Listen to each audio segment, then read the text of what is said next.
talkSPORT Sports Update with Trust a Trader. When it matters, get the job done marvellously well by a verified Trust a Trader professional. talkSPORT.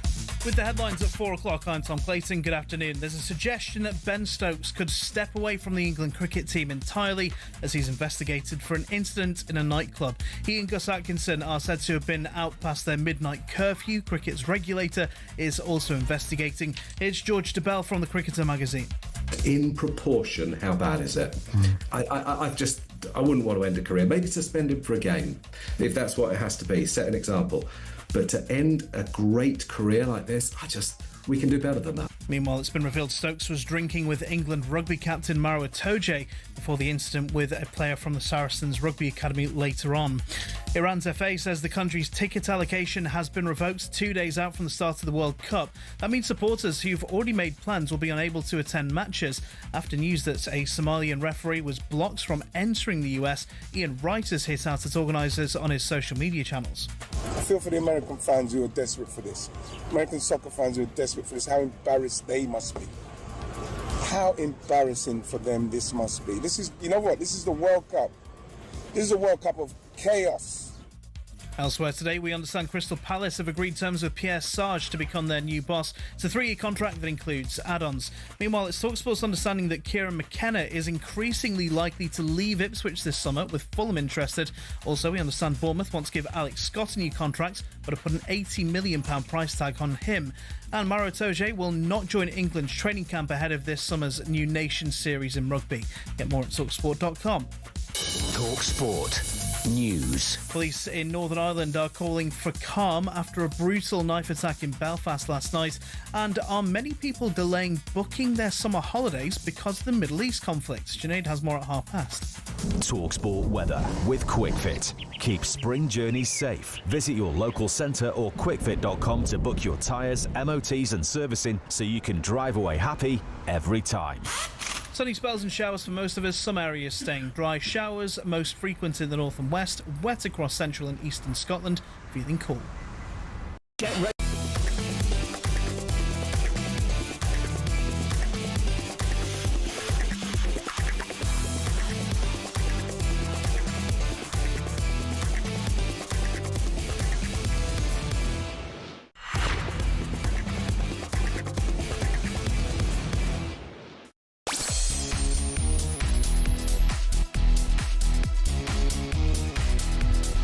This is Drive on talkSPORT with me, Rory Jennings and Darren Bent. It's Darren here, by the way, Darren Bent. Coming up today, we'll ask why no foreign manager has ever won the World Cup, but could that change with Thomas Tuchel in charge of England? talkSPORT's England correspondent Faker Ruthers joins us from the Three Lions Open training session, and we'll get your thoughts on the question that divided me and Benty yesterday. Who is the bigger pool right now, Manchester City or Manchester United? We're also going to hear Darren Bent's exclusive chat with the one and only Jamie Vardy. All that, plus we'll bring you our World Cup date, and we will also speak to New Southend United boss Kieran Dyer. This is Drive on talkSPORT, and you can get involved. 03717 223344. I used to have a night tick in the back of my head. Did you have a night tick on the back of your head? Yeah, a night tick in the back of the head. I had the old palm tree in the back of the head, yeah. Did you? That should be a thing growing up back in the day. Yeah, that's quality. Oh, you're right? Yeah, not I can't believe you call Fake Carruthers Flake Carruthers. Wow, you hear that? Flaky. Flake Carruthers. Jeez. Yeah, serious slip of the tongue there. You and I had a bit of an argument yesterday, and it went quite viral on Instagram. Have you seen? No. The debate about Manchester United versus Manchester City. Who would you rather play for? Yeah. And everybody seemed to agree with you. No, but listen, again, this argument. In terms of the size of the club, I don't think there's any football fan on the planet that would say Manchester City are bigger than United, because they're not. Yeah. But currently, where Manchester City have been the last 10 years, where they've been trophy pigs, they've been relentless. Of course, it's Man City. They finished second. Yeah. And 2 trophies. I suppose you're onto something, and we are going to be getting stuck into that in a little bit. Now, though, England get their group stage underway in just 8 days. So can they become the first side to win it with a foreign manager? And Bellingham has got 2 balls to his left-hand side. If he can get it through, and he has. It's Kane, and it's through. With England, we've always got a chance. The reason why they went for Thomas Tuchel is not to maintain the status quo, was to win. Goes back to Modric. Oh! Fantastic goal from the edge of the penalty area. What a finish that was from Luka Modric. People still see Modric as the face of Croatia. They might not be noticing that there are some really, really good young players coming through. And my one to watch is Luka Vučković, one of the best defenders in the Bundesliga. Tough, sturdy, composed on the ball, and he chips in with goals as well. Lovely ball into Semenyo, and he turns it into the far corner. Ghana, they will be a threat. Thomas Asante! To qualify for the World Cup alone is a big statement from us. And the Panamanians' jig of delight in the stands says it all. They have their first ever World Cup goal. Yes, that's right. Buzzing for it now. England face Croatia, Ghana and Panama in the World Cup group stage as we aim to become the first side to ever win it with a foreign manager. Our first game against Croatia is live on talkSPORT next Wednesday, as is every single game throughout the tournament. Darren, there's only one place to start here, and that is, can Thomas Tuchel be the first foreign manager to lift the World Cup? It could be. I mean, I don't want to be a pessimist, but I don't think he's going to be. But I think he certainly can be. He's got all the tools. He's got all the players. I like the squad that he's picked. Again, we've had debates, I think, the last couple of weeks since the squad was announced. And of course, one or two players that you go, I would have opted for him maybe. But I look at it, Thomas Tuchel's been brought in now. This is going to sound ridiculous, but you'll understand what I mean. He's effectively been brought in to win one match, right? Yeah. Well, three maybe. Like that's he's got to be the difference maker. The one match I'm talking about is Gareth Southgate was seen as the guy that couldn't get us over the line. He got to two finals, couldn't get it done. That's what Thomas Tuchel's been brought in for. That they expect England to get to the same distance in any competition they're in, which is the final, semi-final, final. But once he gets to that moment, the final, to win it. Yeah. That's why he brought Thomas Tuchel in, because I think he's a top draw manager. He's won big trophies. I think he gets the English culture as well. He's spent time where, of course, he knows the players. They know him as well. I think he just gets it. Do you think? Yeah, I think he does get it. Because the fact that no foreign manager has ever won it, do you think that's coincidental, or do you think it's something cultural? Do you think there's a reason that no foreign manager, and lots have had a go, have ever got over the line? Or do you think it's just a coincidence and ultimately nobody's really been given a chance and maybe Thomas Tuchel could do it? Well, I think certainly for the top nations that have won multiple World Cups, the likes of Brazil, Germany, Italy, these countries, I feel like I'm missing a big one, like France, right? These teams, they generally go for their own. Yeah. So they might have had, like Brazil right now, have gone Ancelotti. I understand that, but more than not, they go with one of their own. Yeah. It's usually what you find is you get the lesser nations that need that good coaching. So unfortunately for some of these countries, they haven't got maybe the finances or the backing to kind of develop their own coaches from their own nationality that then elevates themselves to becoming that country's manager. So what they tend to do is they have to get the checkbook out and go to some of the European countries to kind of bring in these coaches, which is why you never quite really see it, because the top sides have always got their own. Yeah, see, this is the problem. When you said there that you've got certain developing nations maybe that have to go for somebody else, in the way that Uzbekistan have got Fabio Cannavaro. Yes. That kind of makes sense. Yeah.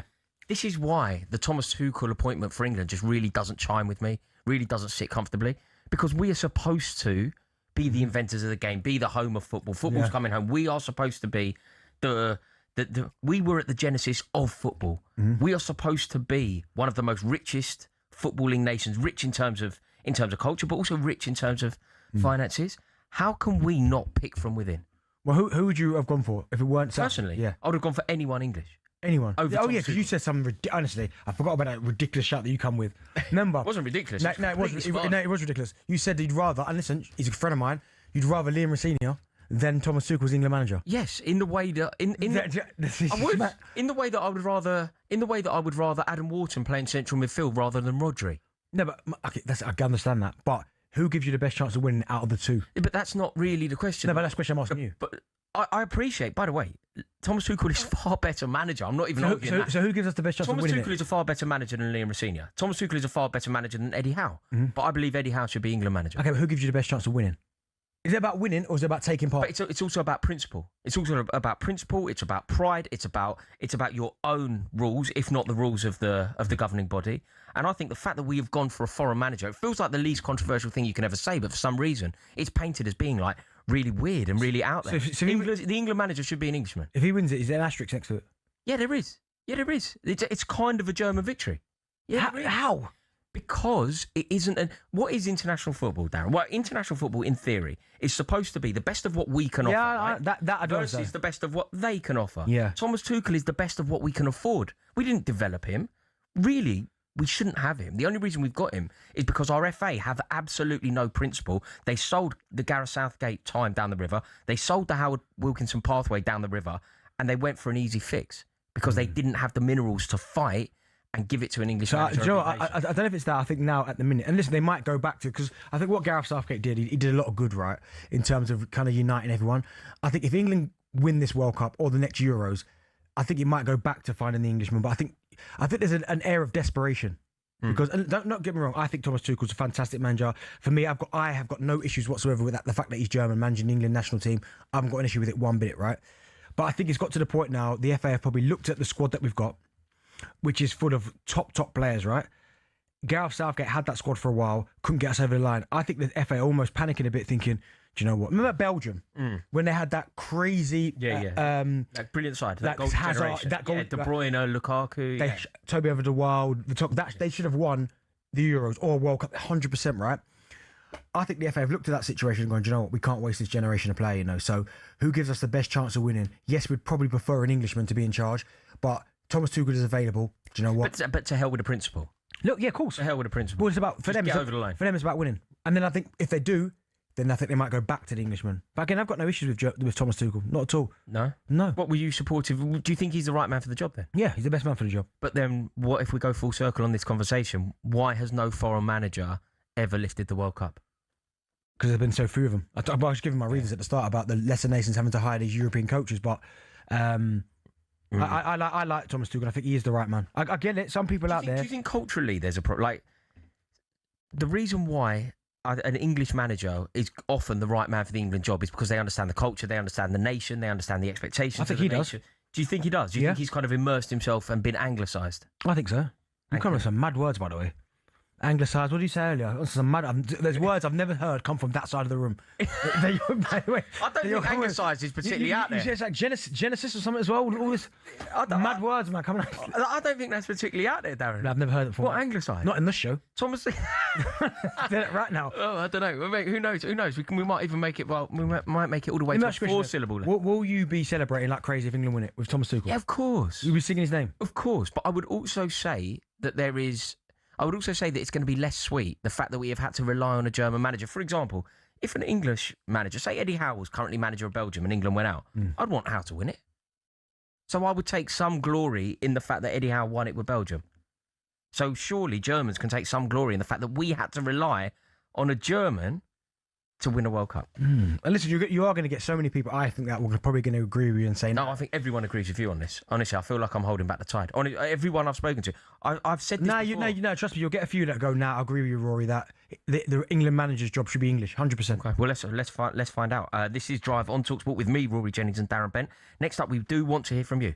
Do you think that the England manager should be English? Do you think that Thomas Tuchel was the correct appointment? And do you think that it's weird that no foreign manager has ever won the World Cup? 03717 223344. We want to hear from you, and we will also be heading to England's training session in Florida with Faye Carruthers.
You know, like, without Harry Kane, we are screwed. He dropped quite deep again. I don't mind. You know what's annoying me, right? And I've been seeing it on social media, right? People winding me up already, all right?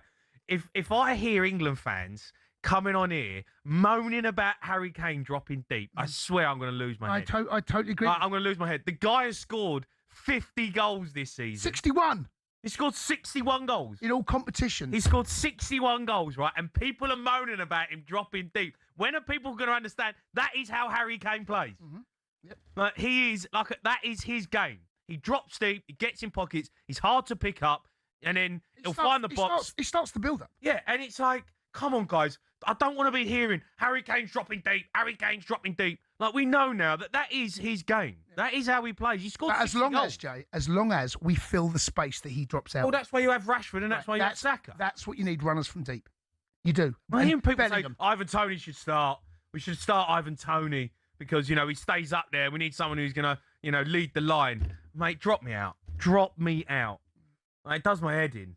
No, I'm totally in agreement with you, mate. That's what he does. That's his game. And under Tuchel at Bayern Munich, he played that way, and he's mastered his craft. But you obviously, when the ball is built up in the wider areas, you want Kane in the middle.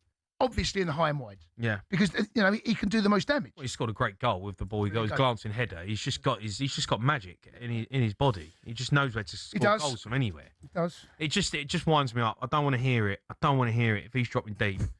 He's hot and he's probably gonna sit in that little number 10 role every now and then. Do you know what I mean? As long as you get bodies past him. Yeah, I agree. Yeah. Rashford and that and runners in beyond. Like, just let. Get ready to get the ultimate football fan winning feeling with talkSPORT Win. Because this summer, you and a mate could be jetting off to watch England versus Panama in New Jersey live at the FIFA World Cup 2026 with Adidas, including tickets, flights, accommodation and more. Go to talksport.com/win to enter now, and you could be soaking up the incredible atmosphere at the FIFA World Cup 2026. For the chance to win every football fan's trip of a lifetime, enter now at talksport.com/win.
Listening to Drive on talkSPORT with me, Rory Jennings, and Darren Bent in partnership with Giacomo, style and brands for every man. Still to come, we'll hear whether Ben Stokes could retire in the wake of England's cricket's latest scandal. But just quickly, Wolves have signed former England right-back Kieran Trippier and are in talks to re-sign striker Raul Jimenez on a free transfer. I seen that. The Trippier one, I thought, decent that. Good signing that. Yeah, it's clever signing. It's exactly the signings they should be making, actually, isn't it?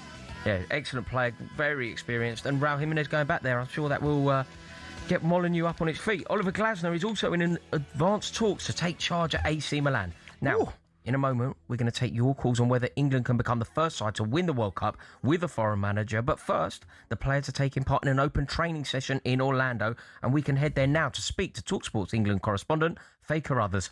Hi, Faye. Hello, how you doing? We're actually in West Palm Beach still. We head up to Orlando later on today ahead of the game against Costa Rica, which is tomorrow. And I'd love to say that the players are out at the moment. Unfortunately, they're not. They were due out at 11:15 and they're a little bit late. The goalkeepers are training just behind me. They always come out a good 20 minutes before the outfield players do, but we haven't seen any of the out players yet. So if it looks quiet behind me for anybody watching on YouTube, that's why. Faye, it looks a little bit cooler there now. I might be getting the wrong end of the stick there because I know it's going to be roasting hot, but just where you are currently and this time of day, it doesn't look too hot. Well, believe me, I'm sweating, but it is 29 degrees and there's a little bit of a breeze and cloud cover, but it is still hot, I can tell you. And it, you know, it says 29 degrees on the thermometer, but it feels hotter than that because there's not as much breeze as there has been. There's actually due to be a thunderstorm around about 12 o'clock, so I'm hoping the players come out soon, otherwise we're going to get caught in that. And if it's a bad thunderstorm, obviously they won't be able to train, so we'll keep you updated on that. But at the minute, you know, just cloudy and no dark clouds, fingers crossed, but still hot. Fair, a lot was made of the performance the other night against New Zealand. Maybe a little bit, I wouldn't say lacklustre, but it looked like a difficult game, the conditions. But someone who obviously was brilliant was Rio Ingamoa. Now, he's obviously been training with the squad. He obviously took his chances well in that game. I thought he was outstanding. You know Thomas Tuchel well, you've interviewed him many a time. Do you think that's maybe one he's thinking, I might have got that one wrong? I asked him that question actually post-match because he got the player of the match, Rio did, and he was brilliant to watch.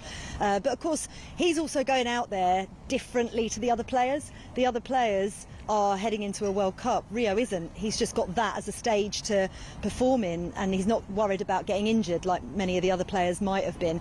And he's 17, so the heat conditions maybe don't affect him quite so much because of his young age. But I have to say, Thomas Tuchel said he's going to be part of the England setup for a long time to come, that lad, and he most definitely is. He was a real joy to watch. He's gone through the age groups already, up to the age of 17. They can't really have gone fully through the age groups, as you know. But yeah, he's definitely one to watch for the future, and Thomas Tuchel said that. The players have come out behind me as well, actually. They're on their way over to the far corner. What tends to happen on match day -1 is that they train a little bit further away from us so that we can't see any patterns of play that they're doing. The tent that you can see over on the right-hand side, if you are watching on YouTube, but I'll describe it for anybody who's listening on the radio, is a cooling tent that they've been using, and there are actually ice trays over there that the players are putting their arms into up to elbow to cool themselves down. They're big fans as well, plenty of water, and the other day when we were here they have music on as well, so I'll let you know whether we hear any tunes blasting out. But at the minute they're just having a bit of a chat with the coaches before they go into some drills. We'll get to see about 15 minutes worth of open training before they close us off, kick us out, and then we go over to the hotel where we'll be speaking to Thomas Tuchel and a player ahead of the game against Costa Rica. Faye, Darren and I have been having a conversation and exploring the reasons why no foreign manager has ever won the World Cup. You've obviously been around many Gareth Southgate camps for major tournaments. How does the Thomas Tuchel one compare? Yeah, I've been asked that question a couple of times. It's the same but different because they've still established this culture, the Football Association, that has improved since Gareth obviously took over. There's a real togetherness, there's a real club feel to England nowadays, and they're totally different managers in many ways, and then similar in some others as well. Very cool, very calm, really close with the players. You know, Thomas Tuchel loves being in and around the players all the time. You'll see some of them jogging towards us very shortly. Anthony Gordon leading the way, Jordan Henderson, Morgan Rogers and Harry Kane, the front four, kind of leading the rest of the players. And this is the first time we've also seen a glimpse of the Arsenal players that have rejoined the group, having had a little bit of an extended break after that Champions League defeat to PSG, but all smiling, all happy because they're enjoying their time in camp. And you know, that is because of what Thomas Tuchel and his coaching staff have done, but that's what Gareth Southgate and his coaching staff did previously. So you know, they are similar but the same, I think, is the best way to describe it. Similar but different is what I mean, is the best way to describe it. And Thomas Tuchel has this kind of real dry sense of humour, which you associate a lot of the time with us Brits, don't you? So I find it really interesting because you and I have had this conversation before, Rory, about whether or not England should have an English coach, and yes, in an ideal world, I'm sure the FA would have preferred that. And there's so much work being done behind the scenes for English coaches to improve the pathway for them and open up more opportunities. But where this England side are right at this moment, and the incredible talent that they have at their disposal, you know, you want a winner coming in, and Thomas Tuchel is a proven winner, and he's also an Anglophile. He's been in the UK for years, and what he did with Chelsea was fantastic. And when he was first announced, he said he's got a German passport with a British edge to it, and you can definitely feel that. He's got a cracking sense of humour, and you know, he's really in close proximity to these players. He really loves these players, and he wants to get the best out of them. Amazing, Faye. Thank you very much. And remember, that game tomorrow night against Costa Rica is live on talkSPORT. Kick-off at 9 p.m. You know, Faye was talking about the English pathway, you're right, but the last couple of English managers I can remember that got given an opportunity at a top club got absolutely hounded out. And both of them were at your club. Go on. Graham Potter, Liam Rosenior. Yeah, but they weren't good enough. Well, give them a sustained amount of time. Yeah, but Liam Rosenior was just overly promoted. Liam Rosenior should have earned his stripes somewhere else. He should have gone to Ipswich. Yeah, Potter. Why are you using Ipswich as an example? Ipswich is a great shout. I think that is the one. But this debate about the England manager being English and whether there is something in it, the fact that no foreign manager has ever won the World Cup seems to have awoken. Do you think it's a crazy thing that no English manager's ever won the Prem? Yeah, I do. I think that's surprising more than anything. Yeah, not one. No, I do. It's appalling. It's an appalling stat. Yeah. But let's now see what the public think about this. Let's speak to Michael, who is a Chelsea fan. Michael, sir, you're live on talkSPORT. Hello, boys. How are we? Yeah, very well. How are you? Yeah, all good. Up the Chelsea, Rory. Yes, sir. Basically, no. My whole point of this is Thomas Tuchel is an elite manager. Okay, look what he did for us as an example at Chelsea. Yeah? He's able, and I think he's got the perfect credentials to able to manage elite players with massive egos, and he's a winner.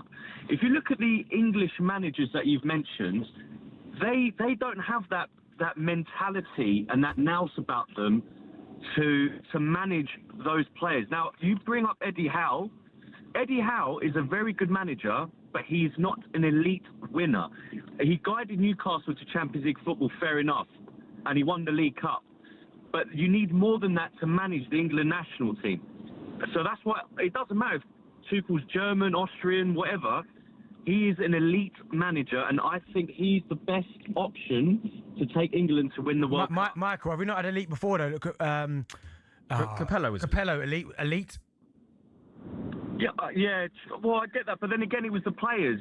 I don't think the players were able to work together. I think Southgate is able to bring England together as a team, whereas Capello had to deal with egos and the clubs being, the club rivals being more rivalry than the actual team itself. So I think Tuchel's got the perfect opportunity because Gareth Southgate has paved the way for them to build as a team rather than individuals. Yeah. So if he can bounce upon that and just spark that winning mentality, then it's a recipe for massive success. Yeah, I think you're right, Michael. I think you make a good point. The only thing I would say is that nobody's ever denying that Thomas Tuchel is more qualified. Thomas Tuchel is a better manager. Thomas Tuchel is the best manager that England could have got. The question isn't how good is Thomas Tuchel. The question is, should England have ever even considered Thomas Tuchel? Yes, they should. No, they shouldn't. Now, still to come, we will hear whether Ben Stokes could retire in the wake of England's cricket's latest scandal. But first, it's time for No Googling in partnership with Mixer. No Googling on talkSPORT with Mixer, because the match is better at the pub. Download free, get a drink on us and start earning every match day.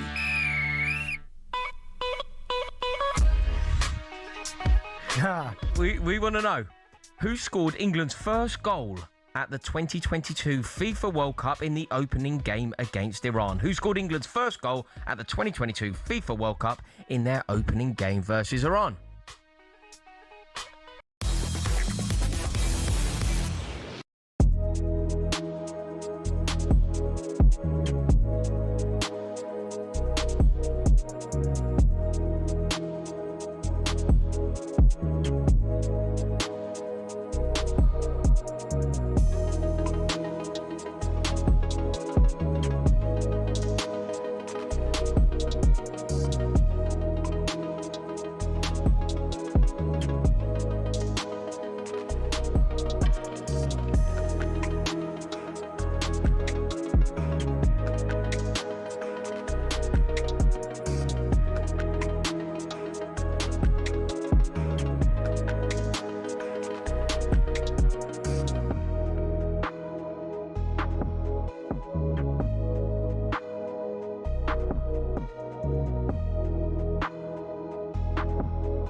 You just mentioned a couple of players there. Is Jude Bellingham one of your clutch players? Yes, of course. Yeah, of course he is. I mean, Morgan Rogers is a good player, but Jude Bellingham is a world-class player.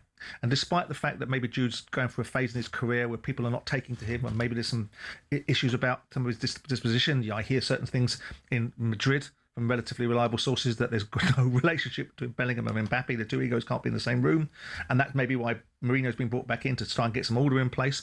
But let's be under no illusion. Jude Bellingham is a game changer and a winner and a world-class footballer. And if after 75 minutes you change him for Morgan Rogers, what a hardship that is. But Jude Bellingham, by any measurement, any rational measurements, should be in the starting lineup because he is a world-class footballer. And there's and we've got probably 3 or 4 of them in the team, and he's one of them.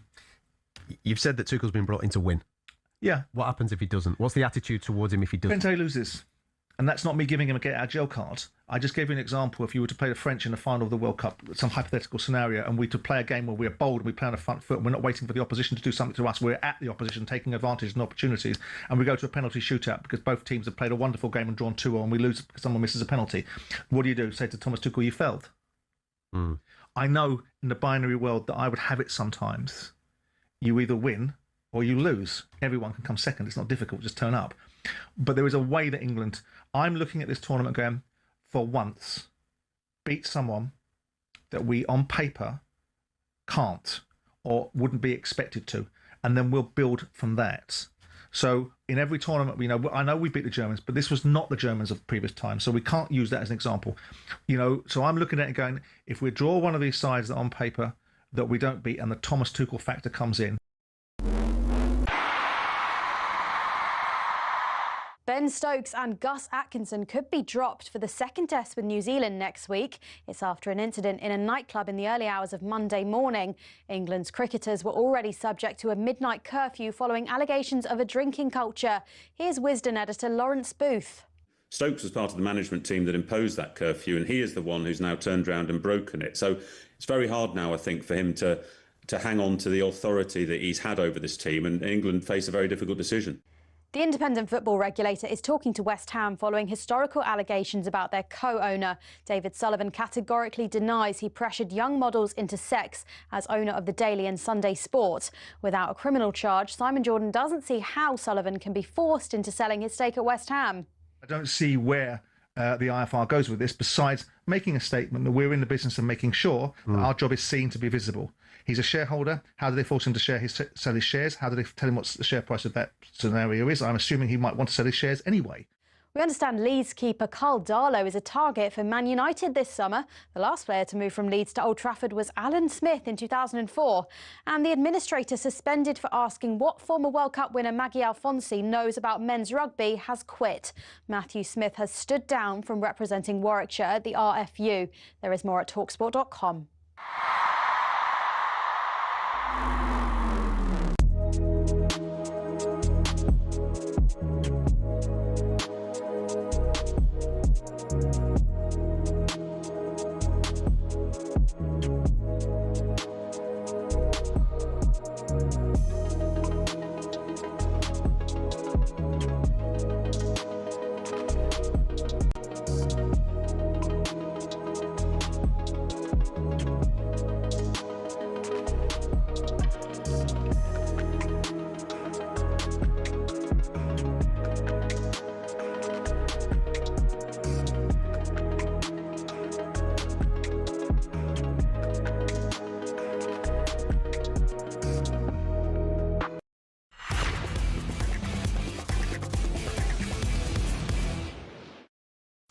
She's just a cosmic girl.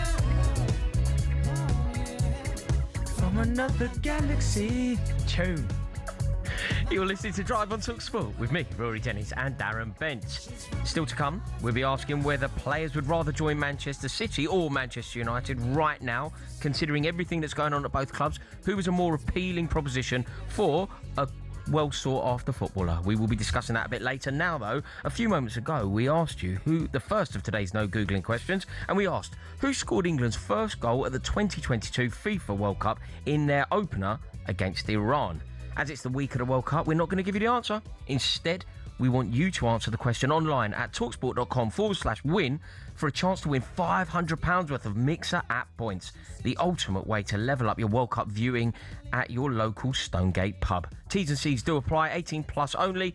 Please drink responsibly. Find out more at mixer.co.uk. No Googling on talkSPORT with Mixer.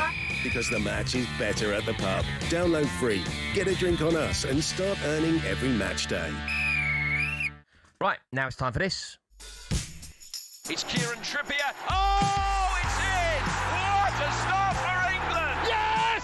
It's a goal! It's a goal! It's goal! A wonder goal from the Wonder Kids, Lamine Yamal! It's a goal! Boom! He scored twice in 2 minutes, and Kylian Mbappe has turned the World Cup final on his head. Oh! Miles over the line!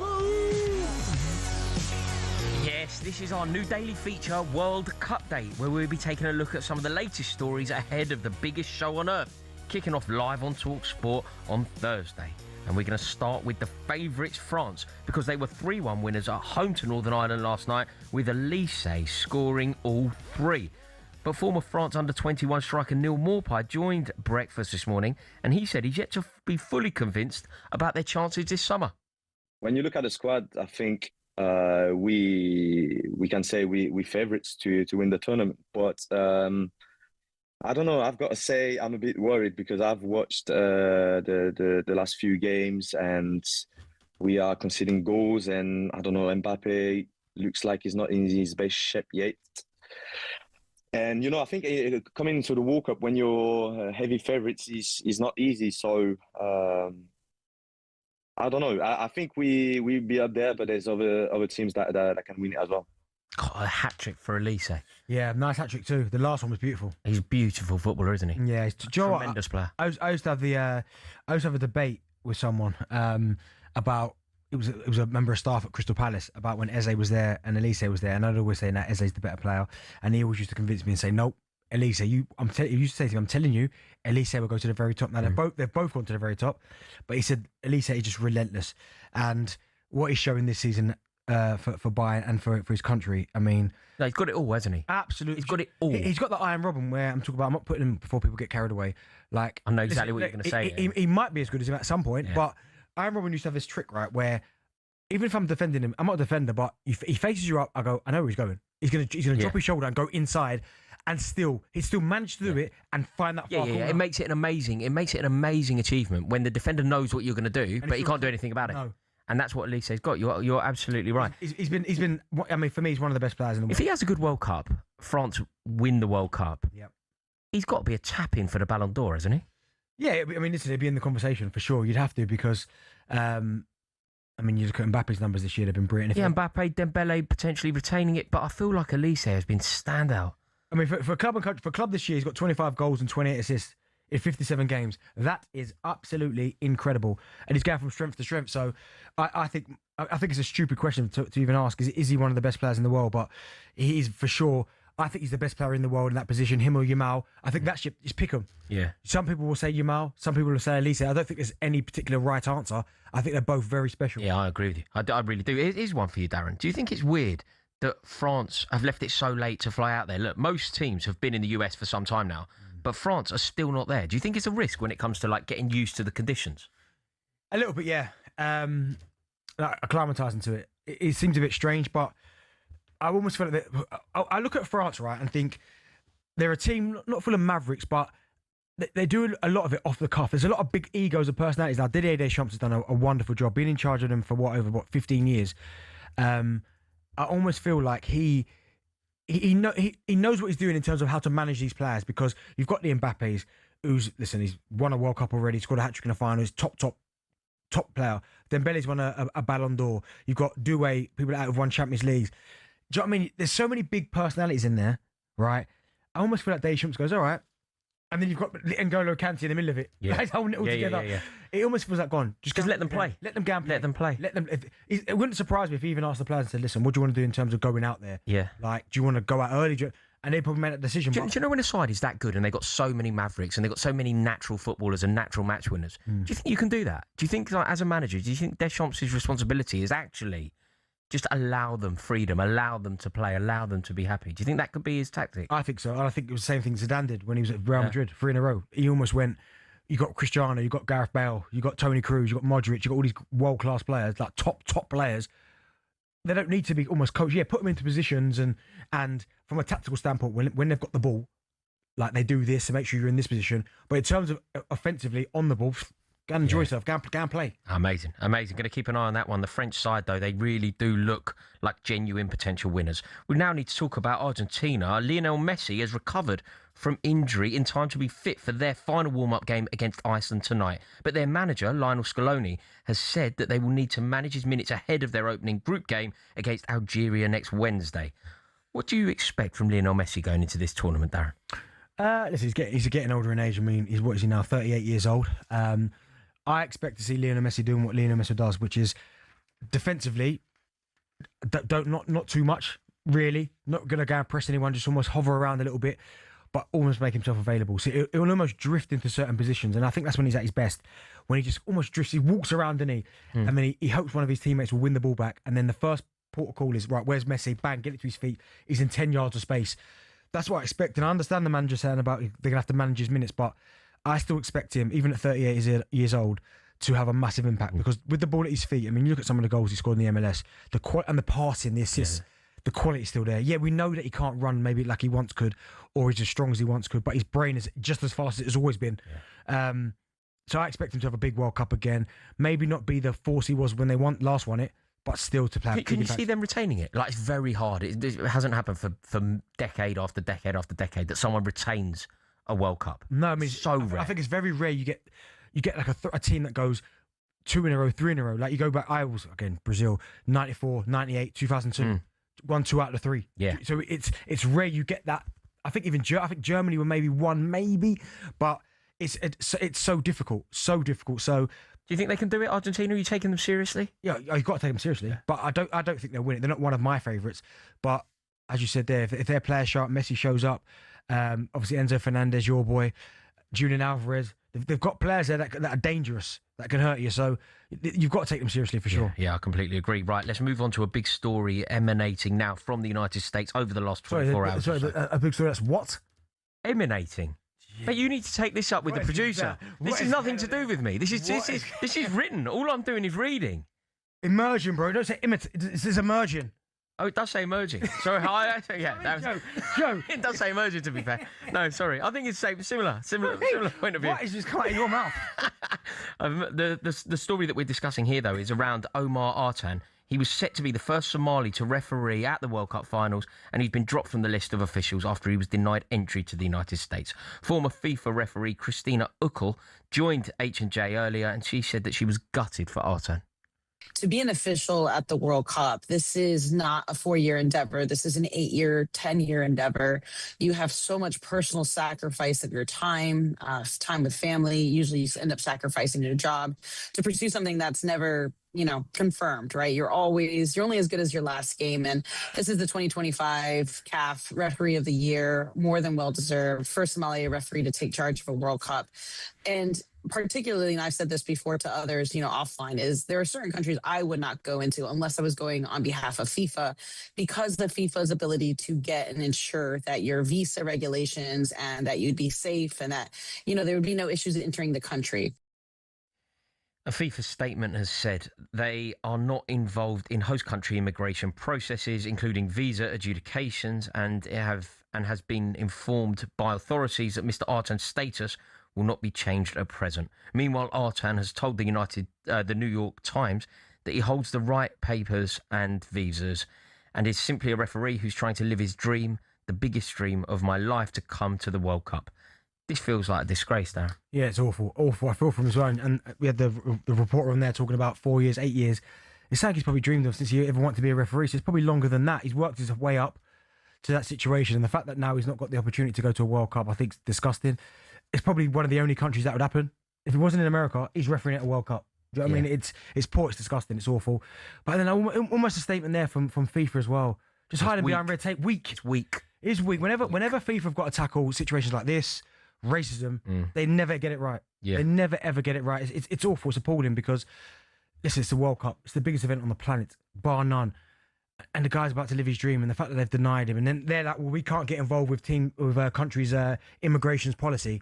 Come on. But it's weird, isn't it? Because FIFA seem to have an opinion when they want to. If they wanted someone at the, I tell you where the rules didn't necessarily. Cristiano Ronaldo. Cristiano Ronaldo should have been banned for at the very least the first game of the tournament, if not the first 3. He should have been missing every single game that Portugal will play in the group. And they changed the rules. And they changed the rules. Exactly. And in Infantino friends with Trump. Yeah, of course.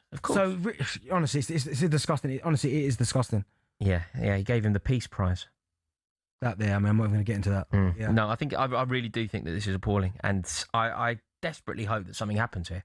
I think somebody far more important than you and I, Darren, somebody big should speak out about this. Yeah. Like, I feel like Harry Kane could speak out about this. I feel like somebody with real foothold in the game could speak out about this. They won't, no. No, of course they won't. And on some level, I understand why the footballers won't, but somebody needs to. Somebody needs to take this on. The stance, yeah. So, you know what? Someone will do. At this World Cup, someone will do. I do hope you're right. You're listening to Drive on talkSPORT with myself, Rory Jennings, and Darren Bent. Don't go anywhere, because Darren Bent has been speaking to Leicester legend Jamie Vardy, and we're going to hear that chat shortly. Next, though, we'll find out what the future could be for England's cricket captain Ben Stokes.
Obviously, we've got you on to talk about France and the French squad. How confident is the country of going all the way? Because every single person I speak to, and I say, who's going to win it? Everyone I've spoken to says France first.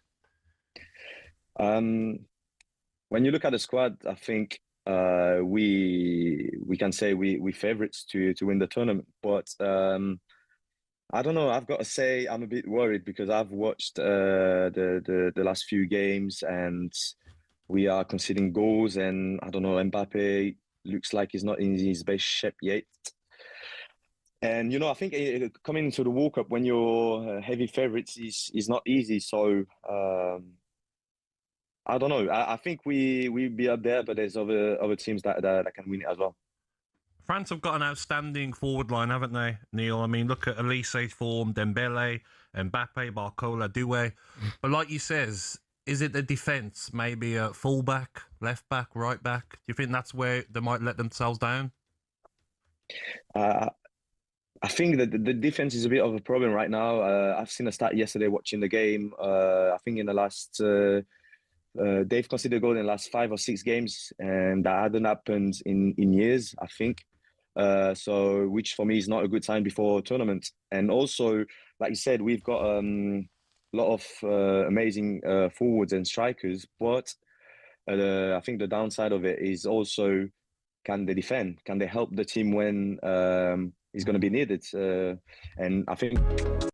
Hello, I'm Matt Forden from talkSPORT. This is How to Win the World Cup. This is the best squad I think England have ever had.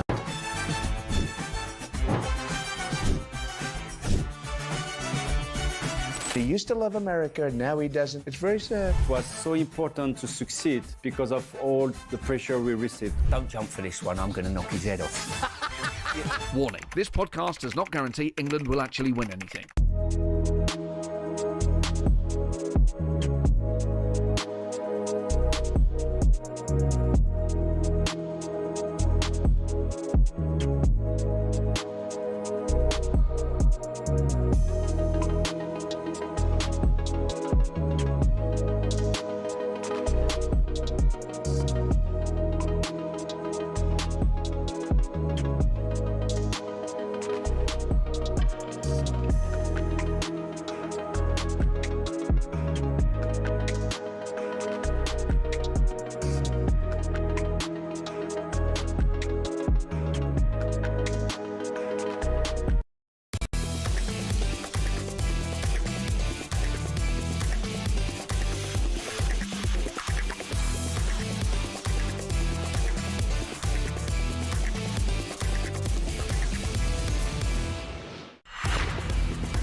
You are listening to Drive on talkSPORT with me, Rory Jennings and Darren Bent, in partnership with Giacomo. Get fresh looks and great brands from Giacomo.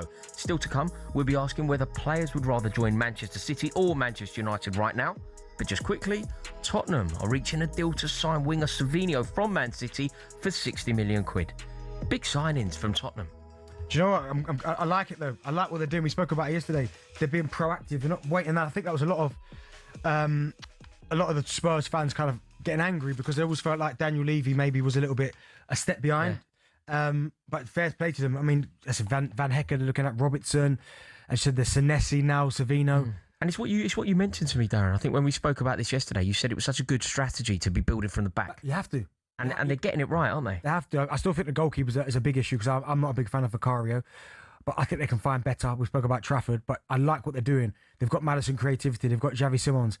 I think they can get another kind of creative midfield player, but they've got the energy. The energy's there. Gallagher and Bentancur, Sarr. They've got the players are there. Yeah. You know what I'd try and do as well next season? Get Paulinho back. Really, again? Yeah, get him back. Why not? Experience. Yeah. He's got a couple of big goals this season as well, played well. He'd be another one. Yeah, and I suppose if you can marry it up with a little bit of creativity and flair and spark, could be good. They've got Maddison, they've got the boy Maddison. They've got Maddison, no doubt. Whether he gets in the team is another debate. Yeah, they seem to be doing things differently. The Levy era does feel like it's gone. Yeah. And this Lewis family approach feels very different. I think they're getting it right, Tottenham. Do you know what it was? I think that the last couple of years, certainly last year, scared them. Yeah. Because it went down to the last game of the season. Yeah, yeah. Spurs can't afford to be in no championship. Yeah, I think that's what it was. So they've decided never again, and they've got a totally different strategy. Also, talkSPORT understands that Kieran McKenna is increasingly likely to leave Ipswich this summer, with Fulham interested in him. Look, Darren Bent, sitting alongside me here, you are an Ipswich Hall of Famer. Yeah. How do you feel like the fans at Ipswich will be feeling about losing Kieran McKenna? Do you know what? They'll be gutted, of course, because what he's done is 3 promotions in 4 years is crazy. And the back-to-back from League One to the Championship from League One to Championship to Prem is crazy. But it's going to be a tough one, but he'll leave with a lot of people's blessings because he's done a wonderful job. Our producer Joe, who's an Ipswich season ticket holder, he told me that he's finished with football. What? Told me that he's had enough. Nah, can't take it anymore. Joe's he's got a good perspective on things, to be fair. Even when I'm a bit like, he said it's the saddest day of his life. I'm not sure the perspective is as you think it is. He's been fantastic, Kieran. Absolutely top drawer. Again, getting Ipswich back to the Premier League since I was there back in 2001, I think was the last time he was in the Prem. To do that and bring Premier League football back to Portman Road, he's been outstanding. But everyone's got ambition. Everyone wants to move to the next level. But so that's interesting because my next question to you was going to be, Darren, how much of a promotion is Fulham from Ipswich? Well, this is the thing, right? And this is, when you talk about history, like Ipswich's history with the FA Cup, the UEFA Cup. Yeah. I think there's a league title in there somewhere. Is there a league title in there as well? They're rich. Fulham have never won a thing. Right, no. They're rich in history, right? But then this is always the debate. What is a bigger club, what's not? Like, if you talk about history of a club, then Ipswich, of course, is bigger than Fulham. But Fulham are in the Premier League a lot more than Ipswich have. Yeah. So it's... What's a bigger... What I don't necessarily see. If you're the Ipswich manager, I can understand the allure of the Premier League, but I also can't really see why Fulham scratch the itch that you've already got. Like, Ipswich will be... like, I don't understand what you're getting from Fulham that you don't get from Ipswich. Established Premier League club, you'd have to say. It's a surprise because I thought, and this is no disrespect to Fulham, I thought if Kieran left, he began to... Well, at one point it was Manchester United, wasn't it? At one point he was linked with United. Not ever so much that. Maybe like a Newcastle, like a bigger... But listen, Fulham's it's a good club. I think they've got some good players there. I'm not quite sure. I'm never quite sure what the expectation is down there. How do you think he'll do there? Do you think he's capable of... Yeah, mate, he's good. Yeah. I'm telling you now, he's decent. Really? When you talk about his attention to detail in terms of his session and the way he looks at the game, he is top. Yeah, I'm seriously top. Yeah, because it must be quite difficult. For Fulham, they've watched clubs around them. Like they would... You know how they've watched Crystal Palace win European silverware? They've watched Crystal Palace go to Wembley and win silverware. Fulham were ahead of the queue with regards to Palace, but Palace have just gazumped them. Yeah. I think that now the demands of the Fulham faithful... Well, I think there's a certain club, there's a cluster of clubs in the middle, the likes of a Brighton, Bournemouth, as you said, Palace, right? Where people are going to look at Palace and go, hold on a second here. Like, our Palace in the last couple of years managed to nick those 2 trophies. Yeah. I think, and I've said it before, I think if any team in the Premier League, right, gets in the Conference League, they win. They've got to be winning it. Yeah, I think they win it. Yeah, I completely agree. And that's no disrespect to Palace, because what they did, I was delighted that absolutely over the moon they won it. But I think for the strength of the Premier League, if Fulham nick themselves into that competition, they would be one of the favourites to win it. Yeah, I completely agree. Now, though, we're going to turn our attention to a bit of cricket because yesterday we heard the news that the ECB were launching an investigation into a breach of team protocol after an incident involving Ben Stokes and Gus Atkinson in a nightclub. It's led to some calling for Stokes' future as captain on the to be questioned. Cricket journalist George Dobell joined H&J earlier, and he was asked what the future holds for Stokes. I fear, from everything I hear, that Stokes is going to act first, and regretfully, I hear that he is going to step down and possibly even retire. I think that would be hugely regrettable, and I hope he doesn't. I hope he stands and fights his ground with, which is the Ben Stokes we know. I hope he brings this back from the brink like he has done so many games. But everything I hear is that he may well have been given some sort of ultimatum, but I fear that probably within the day we'll have heard that he stood down, and I think that's a damn shame, and I don't think it's necessary. Darren, you've been in dressing rooms. How much of an impact does the captain have when it comes to setting the culture?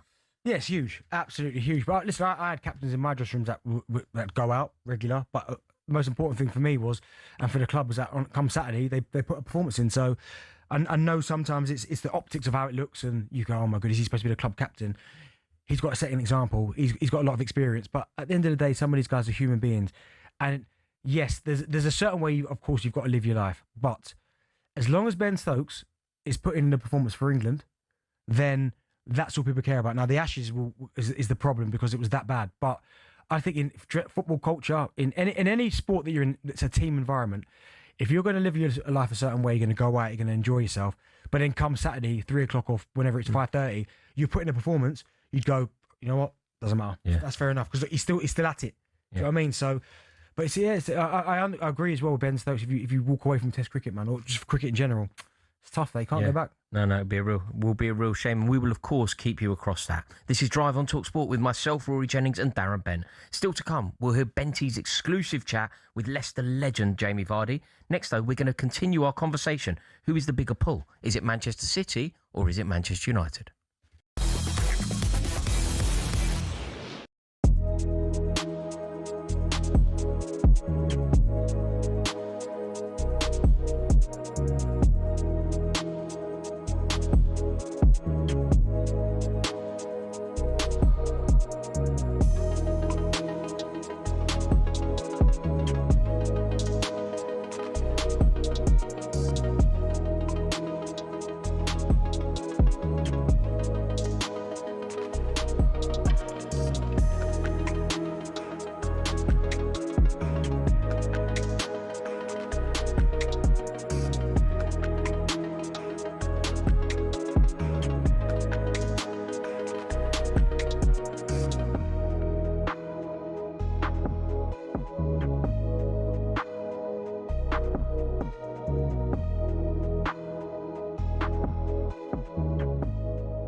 People in the pub aren't sitting around in the pubs talking about accessibility. We are. The media are. We're creating conversations to be able to confect outrage, to be able to create content.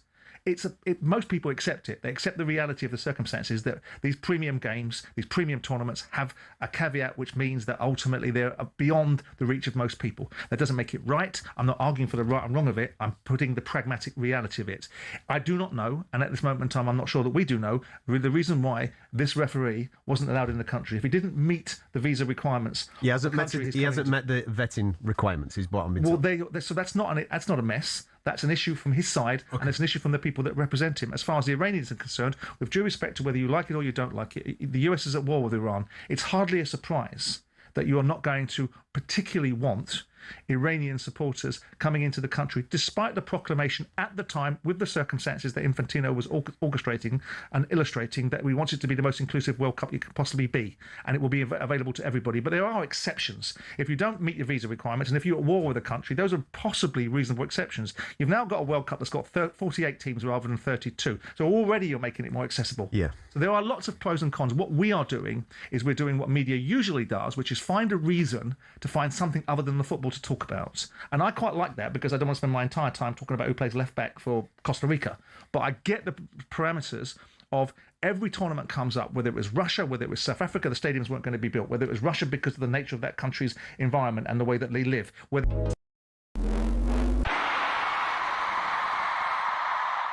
We've been told Ben Stokes retiring from cricket would be way out of proportion with what he's done. The England skipper is under investigation after he and Gus Atkinson were involved in an incident past curfew in a nightclub on Monday morning. The cricketer's George Dobell says he fears Stokes is about to step down, which he feels would not fit the crime. We're talking about people staying out and having too many drinks or staying out too late, really. And it's not ideal, and he's got to set an example, and there has to be some repercussion. But do we really want to see one of the most inspirational cricketers that England have ever had ending their career like this? Now, should there be more scrutiny about how organisers are going about the World Cup? A Somalian referee has been blocked from entering the country, and Iran have had their ticket allocation removed 2 days before it's set to start. Ian Wright has posted on his social media, and he's surprised there isn't more outrage. Is this how the hosts behave, really, for the greatest game, the greatest tournament in the world? Is this how the hosts behave? Are we not hearing more? Are we seeing how Qatar got dragged? Are we not hearing more? The independent football regulator is in touch with West Ham following historical allegations about their co-owner. David Sullivan categorically denies he pressurised young models into sex when he was the owner of the Daily and Sunday Sport. Former Palace chairman Simon Jordan doesn't see how Sullivan can be forced to sell his stake in West Ham. But what we're talking about is inappropriate, unseemly behaviour. We're not talking at this moment in time about illegal behaviour. And because he hasn't been charged for anything. So where do they go? Has he got controlling influence over the football club? He's resigned from his position of vice chairman for his own reasons. Meanwhile, Al Hilal are interested in Nottingham Forest manager Vitor Pereira and are prepared to offer a significant wage. He is in talks to extend his contract with an offer already on the table, though. Now, talkSPORT understands Alex Scott has had an £80 million price tag on him this summer, but Bournemouth would rather keep a hold of him. We also understand Arsenal could sell Gabriel Martinelli this summer. Josko Vardiol is in contract talks with Man City. Raul Jimenez has agreed to rejoin Wolves. And Man United are targeting Leeds keeper Carl Darlow this summer. Get all the latest at talksport.com.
You are listening to Drive on talkSPORT with me, Rory Jennings and Darren Bent. Still to come, his fast balls or something.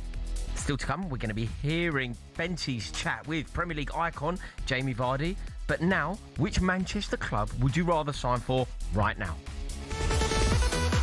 They celebrate Manchester City being the FA Cup winners of 2026, and the ticker tape explodes into the Wembley sky to celebrate Pep Guardiola's team. Pep is going to go, and Enzo Maresca, his former assistant and the Chelsea boss, will replace him. But it was United who take all 3 points and secure Champions League football next season. Based on the job he's done, he earned the position and he deserved it. And of course now starts the difficult part, to show everyone that the next season United will be fighting for titles and trophies. Yes, it is all change in Manchester, with Michael Carrick getting the United job permanently and Pep Guardiola calling it a day at Manchester City. One player who might have to choose between the two sides this summer is Nottingham Forest midfielder Elliot Anderson, with Manchester City reportedly leading the race to sign him. He spoke to England's official YouTube channel whilst they prepare for this summer's World Cup, and he discussed being given the number 8 shirt for the tournament. Yeah, that was a great moment, sort of finding that out. I've always loved the number 8. I've had England strips as a kid with number 8 on. So, and the past names that I've worn number 8 at World Cup is a great sort of list to be a part of. So I'm really happy with that. Yeah. Wow. Interesting. What do you reckon here, Darren? Look, I think Elliot Anderson is a class act. I think he actually could be the star man for England this summer. I think he's that good. Yeah, he's top draw. I think the way he's taken to international football has been incredible.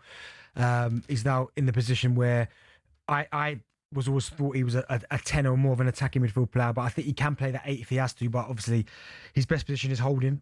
I'm a big fan of his, and I think he's going to be play a massive part for England. A little bit like when we had was it Calvin Phillips and Declan Rice or Henderson, like almost like that pivot. I think he's top.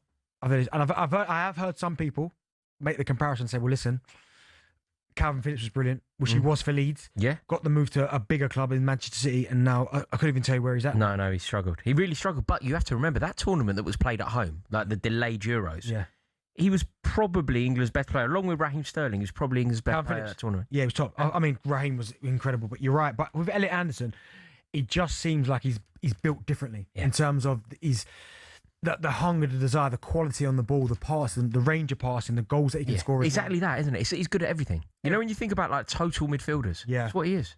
He's again, whoever gets him, I think he makes most teams. It'd be interesting to see if Manchester City are after him, which they are, and they get him. Does he go straight in, and how does he work? Because listen, he's good, but he's not Rodri yet. No, he's not Rodri. He's not Rodri. Rodri is the gold standard, but if he goes to United, he completely reshapes the whole of their team. Okay, so with this in mind, right, he may have to choose between the two Manchester clubs this summer. He may make that decision. Both Manchester clubs need him. Both Manchester clubs want him. Both Manchester clubs can have the finances secured to get hold of him. If he has a choice of two, where do you think he should choose? Right now, and I said it yesterday, Manchester City right now in a better place. Like, even with Pep Guardiola leaving? Yeah, because they're still second in the league. They've still got Pep's leaving, which is a massive blow, not just to Manchester City, but to the Premier League in general. But they're a better team. They're a better team. And if you're asking me which team will win the Premier League before the two next, or Champions League, or you've got a better chance of winning major silverware, it'll be Manchester City all day, every day. Now, again, I'm not having a debate about size of the club. It's not even up for debate. Man United are arguably, them and Real Madrid, the two biggest clubs in the world. Yeah.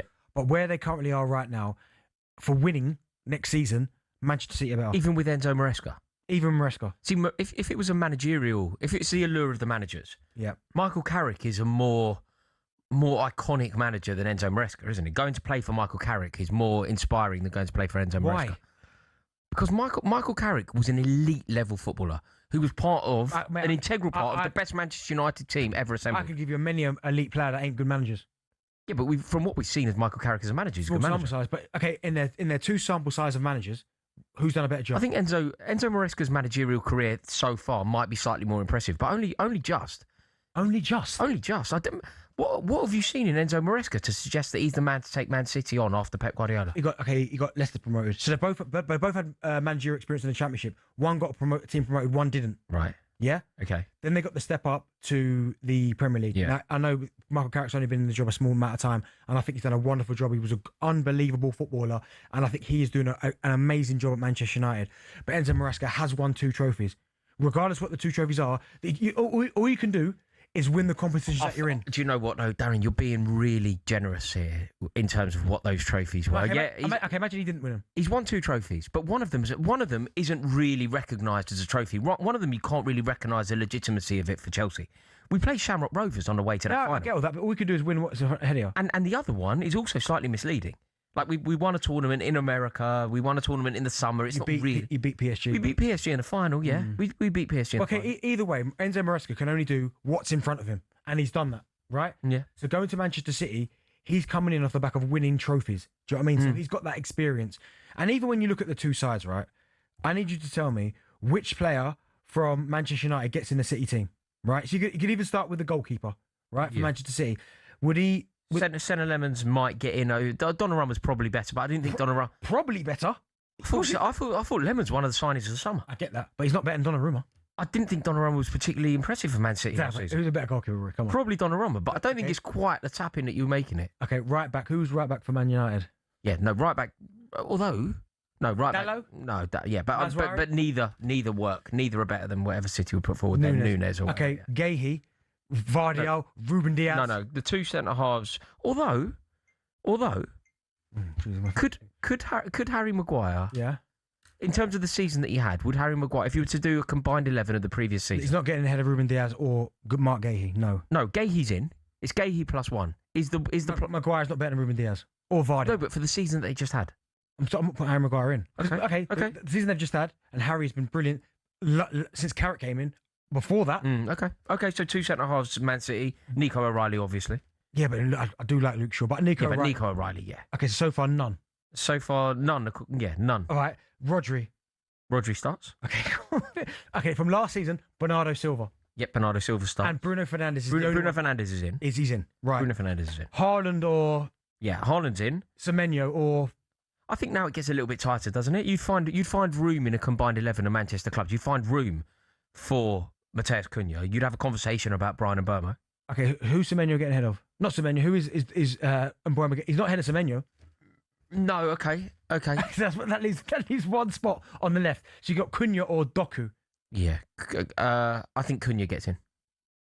I mean, Doku was unreal the last part of the season. Yeah, he was, but Cunha is a class act. Yeah, I love Cunha. So, okay, I'll give you Cunha. Yeah. So what we're saying is 2.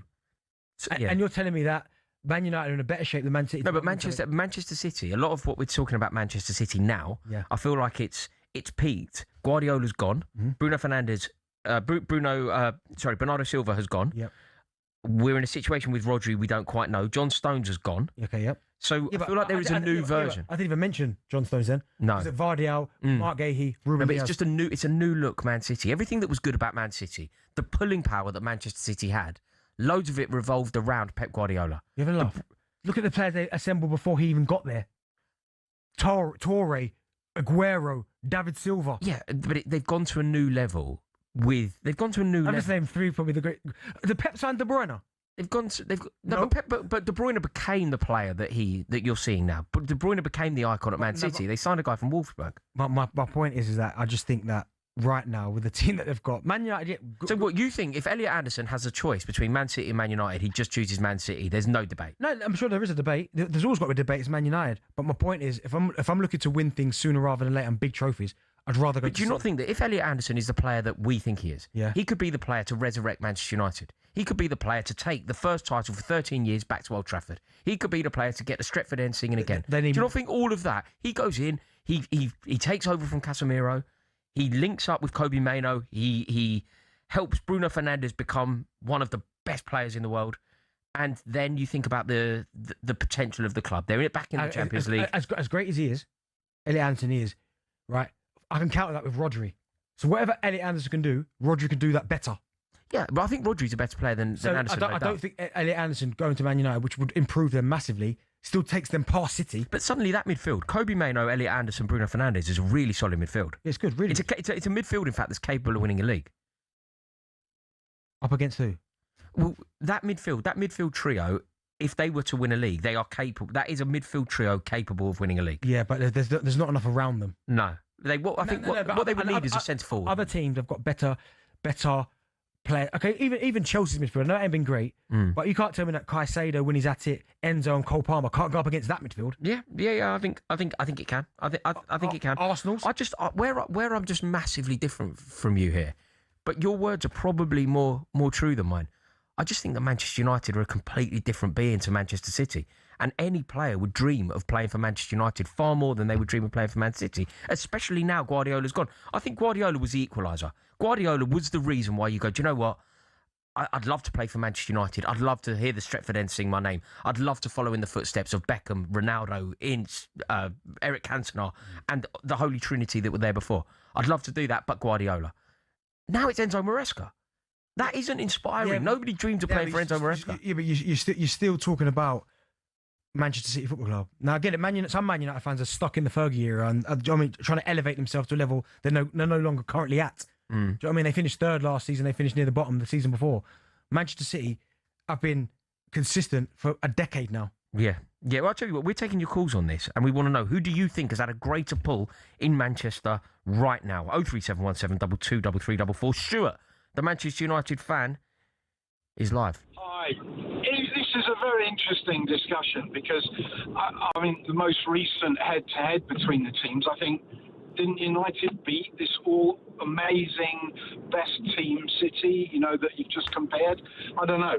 But anyway. Yeah, but listen, you did. But should we start counting the trophy? Should we start counting the trophies in the last 5 years? You've beaten Man City in a one-off game, but do you want to count the trophies? Yeah.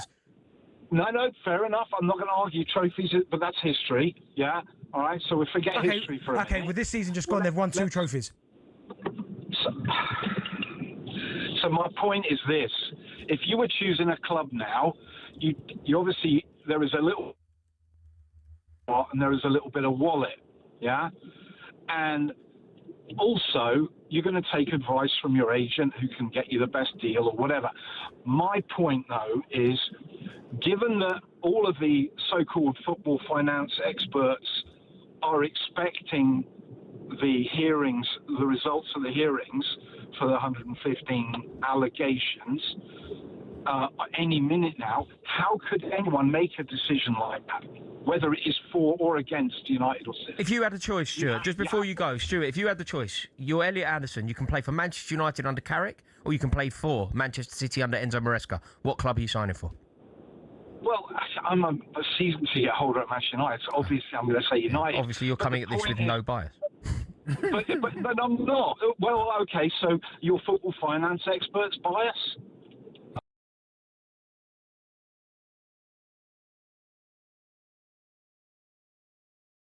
Odds at the bookies have City 14-1 to go down, compared with 250-1 Arsenal, Liverpool, and Man United.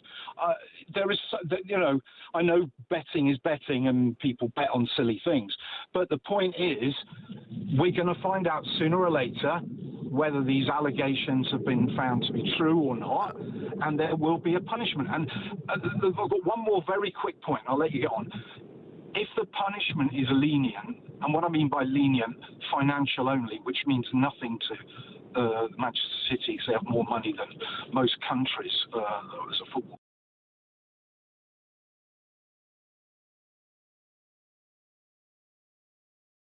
But that's that's the thing. Interesting stuff there. I think for sure. if you're throwing the charges in, when we don't know what's gonna happen with the charges, but then that's a completely different discussion. Yeah. Do you know what I mean? But if you're talking about as they are currently now, of course. without the charges, now listen, I want to know what's going on. I want to be able to look back at this tenure under Pep and go, well, do you know what?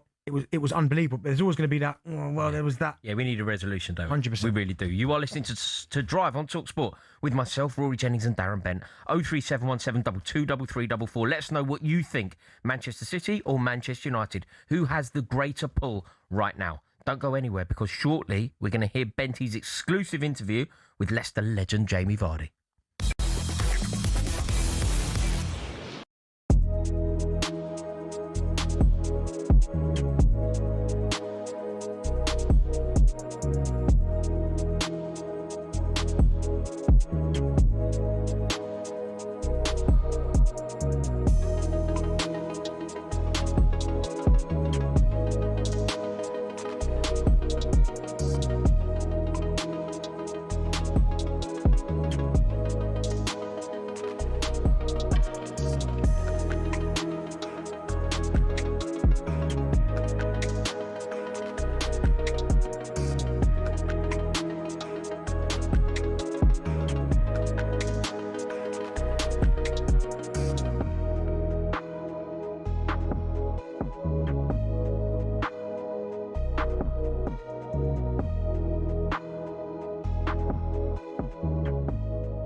Fozzie, you're a lot older than me, so you would have seen more England goalkeepers. But does Pickford? For me, he does. Does Pickford rank as your best ever England goalkeeper? Yeah, he does, without doubt. I still just think he's got so many more years left in the tank in him as well. He's found a level now, especially over the last, I'd probably say 4 or 5 years, even in the Premier League, where he just knows what he's doing. He's in full control of everything he's doing, apart from his emotions, because he still goes absolutely crazy on the pitch and watching, running around. But I know what I'm going to get from him. I'm going to get a 7.5 out of 10 every single England performance. Yes. And to have that from a goalkeeper is, honestly, it's worth its weight in gold. What do you think about the squad of players that the manager's picked? I thought Harry Maguire should have been picked. I thought Lewis Hall at left back should have been picked. What was your thoughts on the squad, mate? Yeah, I can understand. A few here or there, but I think Harry Maguire was my big surprise. I went to the Japan game at Wembley a couple of months ago, and It was awful. Honestly, it was a brutal game. And our best chance of scoring came in the last sort of 15 minutes when Harry Maguire came on. I think he had 2 chances from corners. And that's what it brings you. If you're an opposition team and you see big slabhead coming on, honestly, mate, it strikes fear in you. As a goalkeeper, I'm thinking, oh, no, here we go. This is carnage. This is. So not only for the season that he's had defensively for Manchester United, but for what he offers in the box as well. I would have thought it would have just been a no-brainer. We got just over a week to England's first game. What's that wait like as a player, Ben? I don't think they'll be thinking about it yet, to be honest. I think they've still got another 1 or 2 friendlies as one more, to go between that. They'll be just focusing in on getting through that game. You see, there's been so many teams who have had star players get injured in these little friendlies that you can't really read anything into them. You really can't. You're not going to get sort of everything out of them players in them games because they're really thinking, just don't get injured, just don't get injured. And then I think with a few days to go, that's when it will really start to hit home and everybody will. Hello, I'm Matt Forden from talkSPORT. This is How to Win the World Cup. This is the best squad I think England have ever had.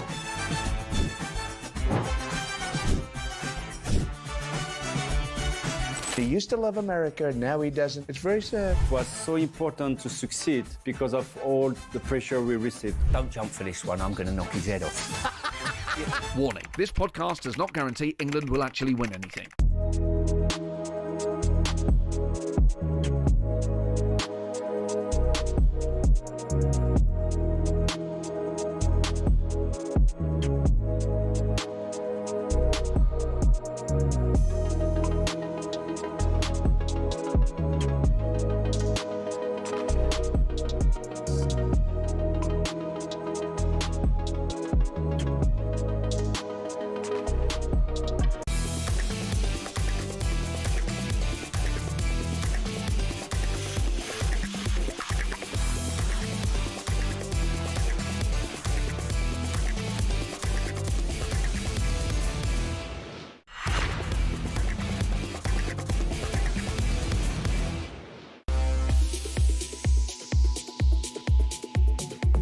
You are listening to Drive on talkSPORT with me, Rory Jennings and Darren Bent, in partnership with Giacomo, style and brands for every man. Now, still to come, we'll be hearing from Benty's chat with Premier League icon Jamie Vardy. Now, though, with the World Cup just 2 days away, 2 days till the World Cup starts, we've been lucky enough to have been sent some shirts, and we're going to be seeing what looks the best. Today, we've got the England shirt, thanks to our friends at Nike, and the Ghana kit, courtesy of the lovely people at Puma. Tell you what, let's have a look at these now. Darren, what do you reckon? I'll go Ghana, you go England. No, you go England. No, it's fine. Right. Oh, mate, it's beautiful. Have a look at that. Oh, mate, there's all sorts going on. Mate, look at that. Mate, you've got to lively. Describe the shirt. Mate, it's beautiful. Okay, what you're looking at. In front of his face, like that. Do you know what? That is a beautiful kit. Joe's got a lot to learn, Joe, hasn't he? Got a lot to learn. That is. Mate, describe the what do you want from me? I mean, it's like a Renaissance art picture. I can't. How would you describe that? There's all sorts going on. England. That's what you got to do. So basically, I love this new England kit. Obviously, it's got the Nike embroidery on as well with the England badge, which is nice. The 1 star signifying obviously the 1 World Cup. I really like the slogan they've got inside: "Happy and Glorious." It's quite lightweight as well. I like the material around the collar. If anyone's watching, a nice little blue, red and white. It's absolutely beautiful. I like that they've gone back to the, well, not traditional, but the little red stripes down the side, the waistline of the England shirt, and I really like it. And Mate, Nike, you're good at this. You're like Coco Chanel. This is unreal. And Nike always make good kits. I mean, obviously, I'm not going to have this one. I've already got the England shirt, which I was... Okay, right, now let me take a leaf out of your book. Right, as you can see here, what they've got is, it's kind of a cream kit. It's a cream kit, but there's a black star in the middle, and off the black star... You have a plethora of colours, beautiful, beautiful colours, like a kaleidoscope. Look at that, it's like a kaleidoscope. It's kind of like a Spider-Man homage. You've got the Ghanaian flag that intertwines with the football in the top corner. Inside it says, where it says your size. It says your size. I thought he was going to say something slightly poetic. No, what does that say with the R? It says refiber. There you go. Which must mean there's something to do with materials, right? What's that little black circle thing at the bottom of the shirt? The black circle thing at the bottom of the shirt is a... I mean, is it in the mouse? Is it in the mic? It's all going wrong, really. It's all going wrong. I've never been seen as being the most fashionable man, and I've proved it with regard to this segment. But I'm probably not cool enough to pull that kit off. I mean, but somebody cooler and handsome, more handsome than me. The Puma logos on the shoulders. You've missed that bit out of detail. Mate. The black stripe underneath the armpit. You're good at this. Nothing. You see, this is why you're the fashionable, handsome one. I'm the chancer. This is fantastic from you. Go on, go on. 30 seconds. Darren Bent, how would you describe that? I'll hold it up. You describe it. That's just a beautiful kit. I love the embroidery again around the badge. I like the detail in the shirt as well. The colours, the green, the gold, the red. It's like a spider's web. I like the puma that's next to the black star in the middle of the shirt. But I also like the 2 puma symbols on the sides of the shoulders as well. I like the black collar. You probably don't like that shirt because there is no collar on it. That's correct. But I do like the round collar. It's a beautiful kit. Out of the 2 kits, what do you prefer? Ghana versus England. Same group at the World Cup? I'm going to go with... Do you know, I always like Nikes. I'm going to go with England. England win. England win 1-0. Love it. Keeping this Ghana shirt, though. Love it. No, it's a very, very nice kit. Now, just moments ago, we were talking about Manchester United, Manchester City. Where would you rather play? If you were Elliot Anderson and you had the choice, the phone lines have heated up over this. And we can go to the phone lines now. 03717223344 is the phone number to call if you want to have your say. Paul, the Man City fan, you're live on talkSPORT. Hi, Rory. How you doing? You okay? Yeah, very well. How are you, Paul? Yeah, I'm good, thank you, mate. Yeah, I just wanted to... The whole conversation has been doing my head in. I don't understand how it's even up for a debate. Because, Rory, a few minutes ago, you said, people are, they dream of going to United. That just isn't the case anymore. Elliot Anderson, take him as an example. All his, adult life, all he's seen is City winning trophy after trophy after trophy. All he's seen at United is them being worse than Manchester City.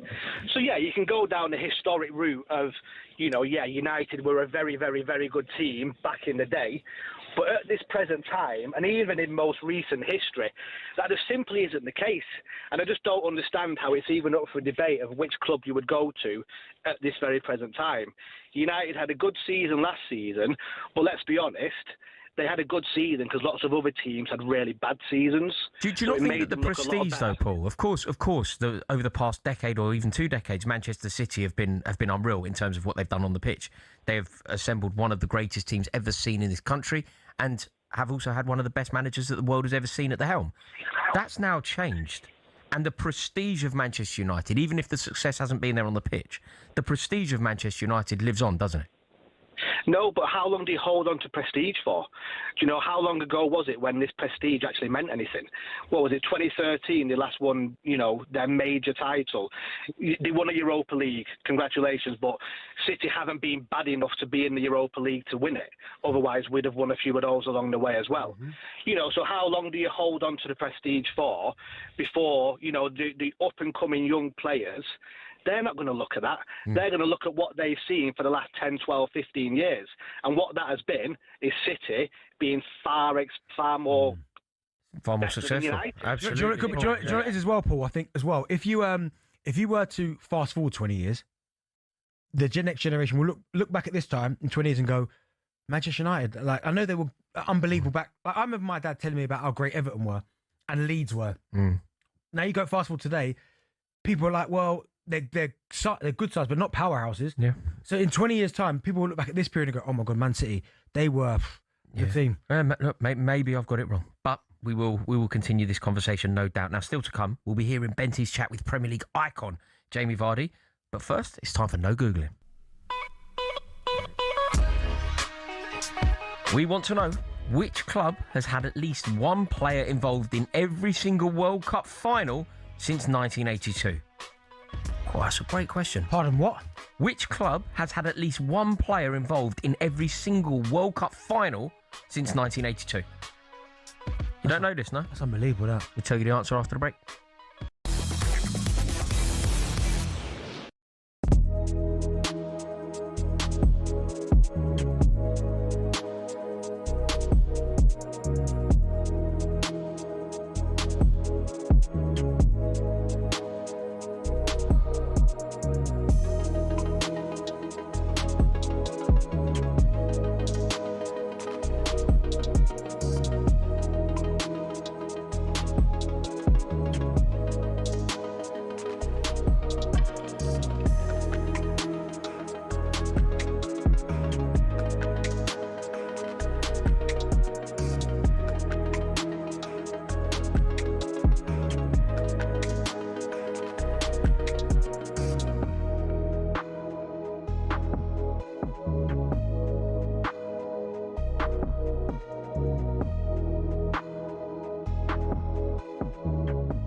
I love Ted Lasso. You like it? Yeah, it's funny, man. I watched it and it took me a while to get into it, but it is hilarious, right? Yeah, I get that with shows like Sopranos. Yeah. I'm not comparing Ted Lasso to Sopranos, but like, you know, it's like I've watched it like 3 or 4 times, and I've always stuck at like episode 3. But then when you get past all of that, you get right into it. You know the characters and all that. Yeah, and then you know, Bob's your uncle. Yeah. How did you get in? How did you get that role? Because you're in Top Boy, right? Oh yeah, I was in Top.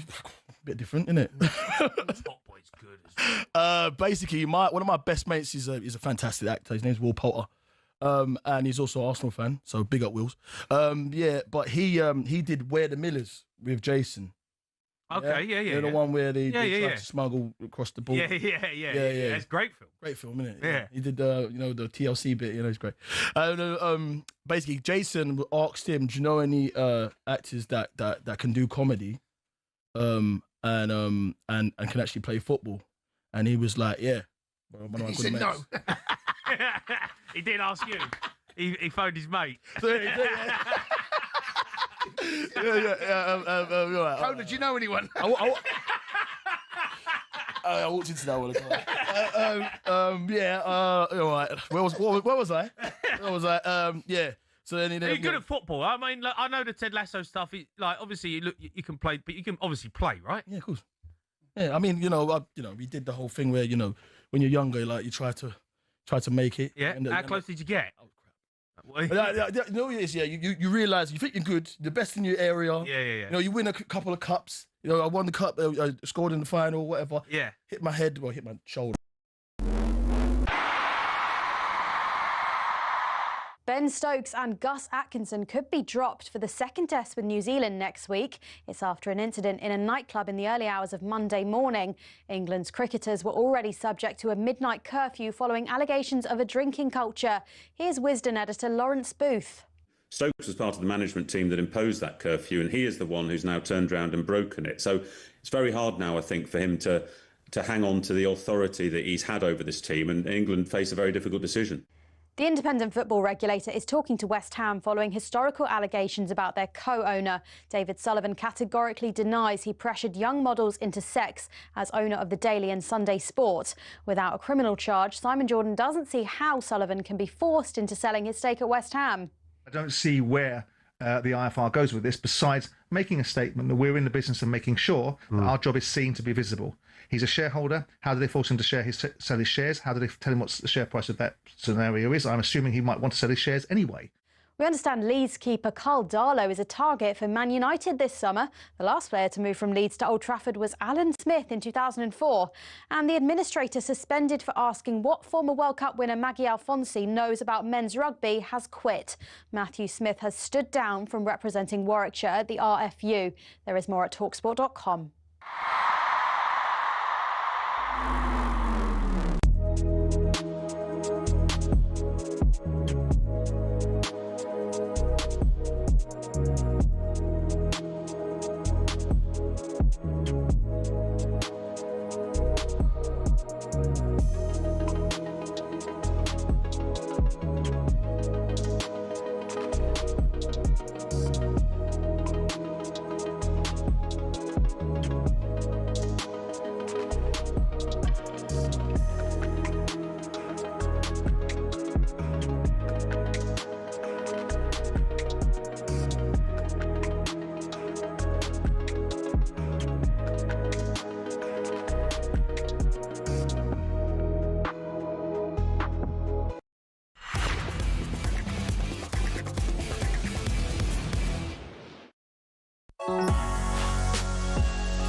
You are listening to Drive on talkSPORT with me, Rory Jennings and Darren Bent. Still to come, we're going to have some fun with the best of talkSPORT. Now, though, a few moments ago, we brought you the second of today's No Googling questions. We asked which club has had at least one player involved in every single World Cup final since 1982.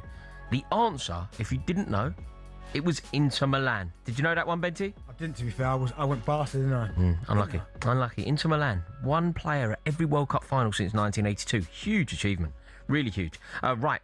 Premier League icon Jamie Vardy is taking on the podcast world. From tomorrow, you'll be able to get Jamie Vardy's Having a Party from your favourite podcast platforms. The Premier League winner reveals stories about the game and his life beyond the pitch, with appearances from an array of star guests along the way. And ahead of its release, he's been speaking to our very own Darren Bent.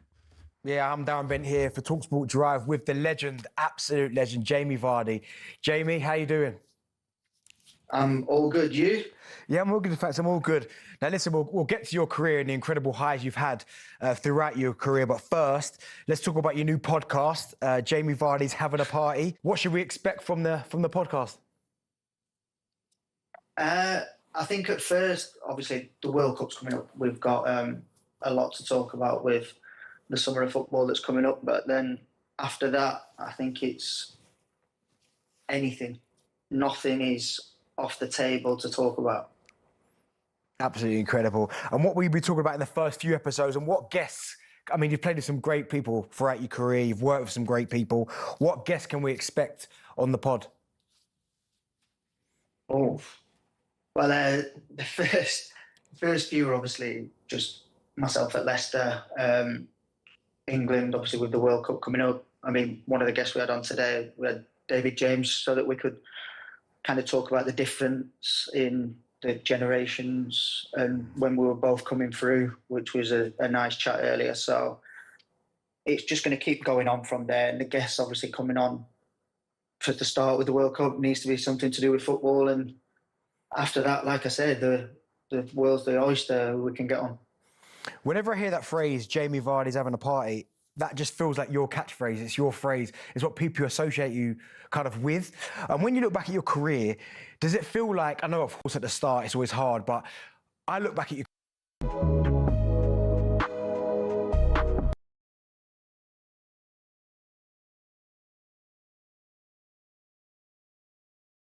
podcast was always going to be called Jamie Vardy's Having a Party. Oh, I think it had to be. It had to be. Like you say, with the career I've gone on and the trajectory it went on, I think that little phrase was just perfect for everything that we did, for myself and with my team. So to have it named exactly the same, to hopefully carry that on going, it's going to be an enjoyable ride. Now, I want to talk about your career. And when you look back at your career, I mean, listen, it's unbelievable. Like, when I was having a look at through some of the things you've won and the games you've played in and your numbers, your stats, I mean, I've got you for 15 minutes, but when you look back at your career, like, how would you sum that up? I don't, if I'm honest. I'm not one of them that looks back on achievements straight away, and you'll know yourself with football. Once the season's finished, it's about going away and like refreshing mentally and physically. And by the time you're back, it's the new season. So until I've fully hung my boots up, that'll be the only time that I reflect on everything that I've been able to achieve. Now, you're obviously someone who's got great confidence in your ability. You had to. Now, you came from step 8. You climbed all the way from step 8 in English football. You played in the Champions League. You won the Premier League. You won the FA Cup. You won Golden Boots. You won, I think, Football Writers Player of the Season as well. Could you have imagined at the start, when you said you were making your way up from step 8 to where you, obviously you're currently playing, but what you've achieved in that amount of time, could you have believed at the very start that you'd go on to achieve all that greatness? No, not at all. I was speaking about it earlier when I was at Stocksbridge. Like Fleetwood, for instance, wasn't even on my mind. Like getting to that level, it was more about the enjoyment of football, getting back into it, me just enjoying myself and being able to perform at the level I was at that time. And then I went to Halifax again. Fleetwood at that moment in time wasn't even thought about until I quit my job, if I'm honest. Giving football a good go for a year. Fortunately, 3 days later, Fleetwood popped in and signed me up. And then I think from there, where you are training every single day a week and playing on a Saturday, playing on a Tuesday, it feels more full-time. So that's when you probably start looking a bit ahead, thinking, can I do the next step? Obviously, jump that step to go to Leicester. Bit of a struggle in my first year. I think that was more just adapting and self-doubt.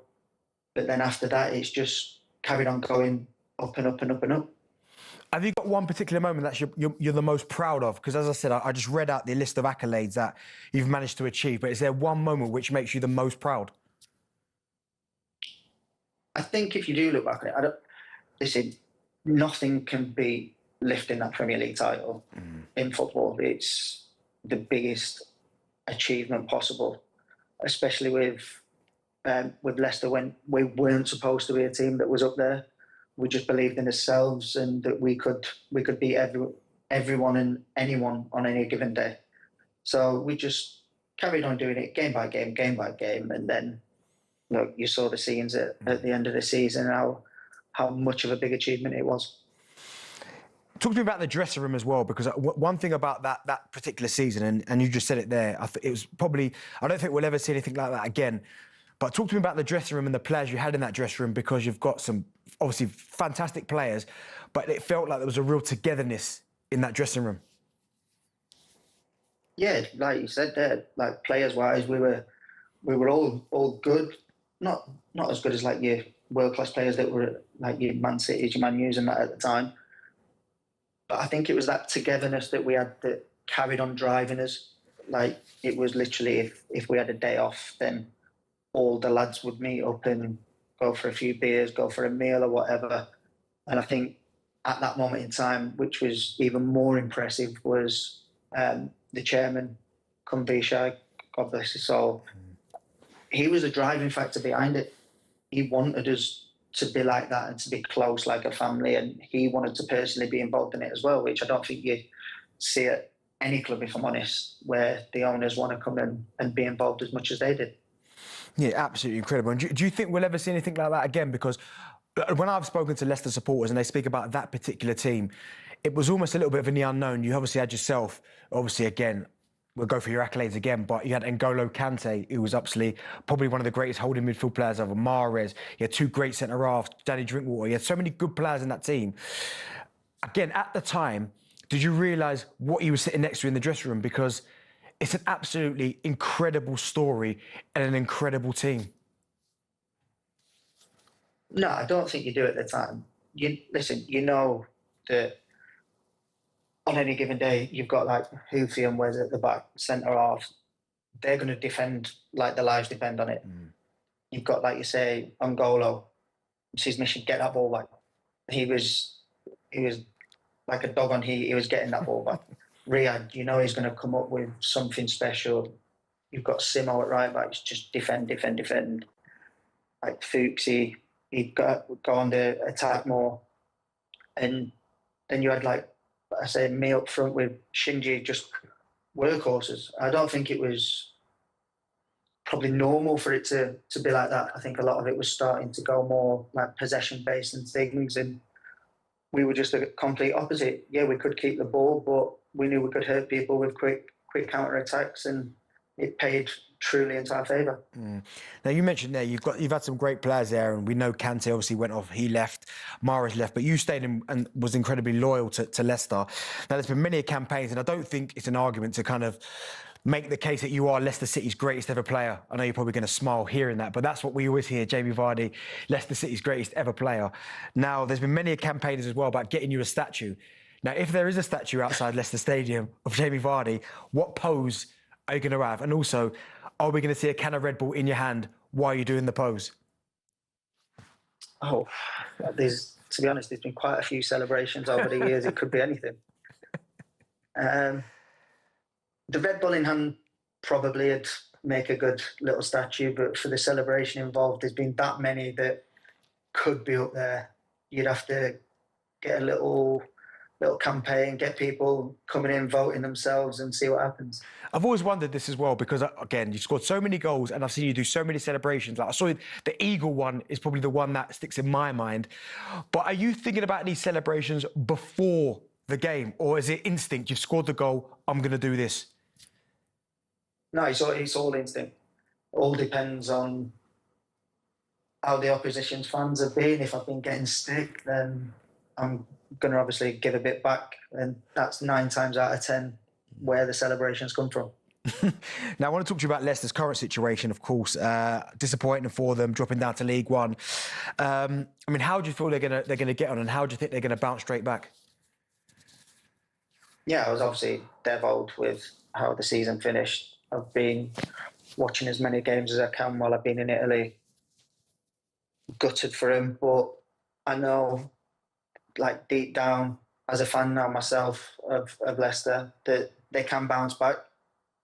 I think a lot of things all culminated in what went wrong last year, and I think it's just about getting them things right and definitely sure that they can bounce straight back up. Absolutely. And you mentioned your time there about you watched the games in Italy, and obviously you spent the season at Cremonese, 7 goals in 29 games. I mean, how did you enjoy your time over there? And what took you to Italy?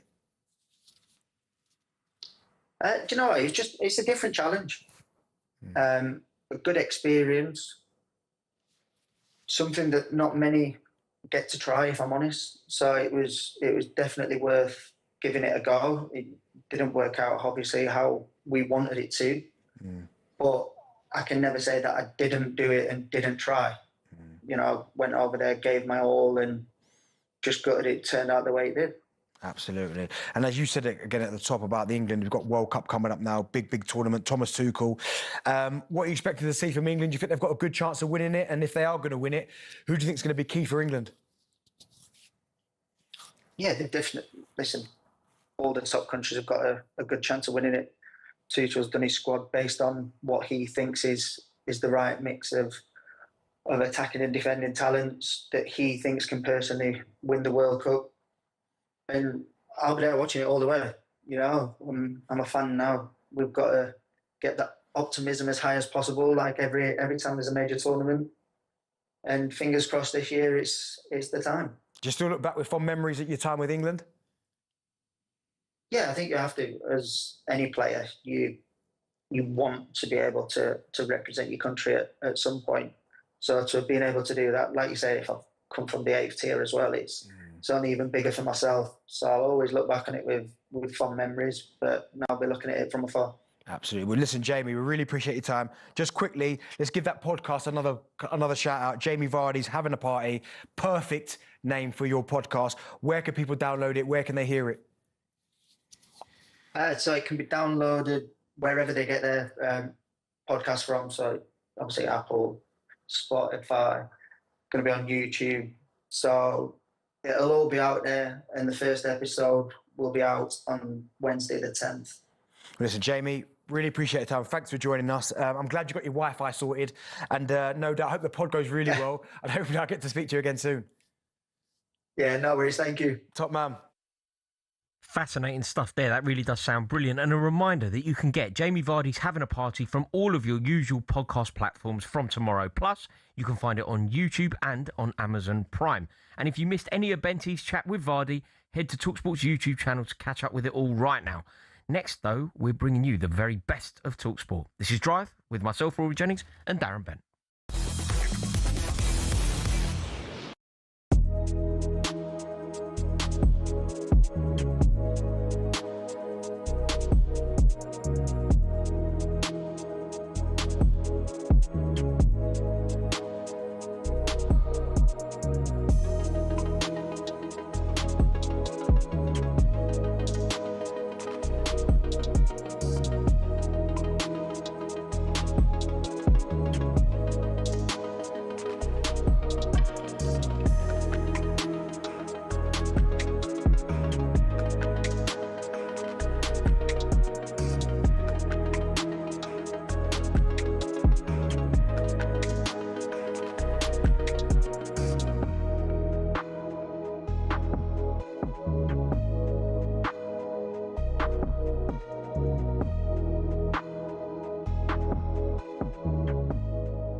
When you said there that you've got certain developing nations maybe that have to go for somebody else in the way that Uzbekistan have got Fabio Cannavaro. Yes. That kind of makes sense. Yeah.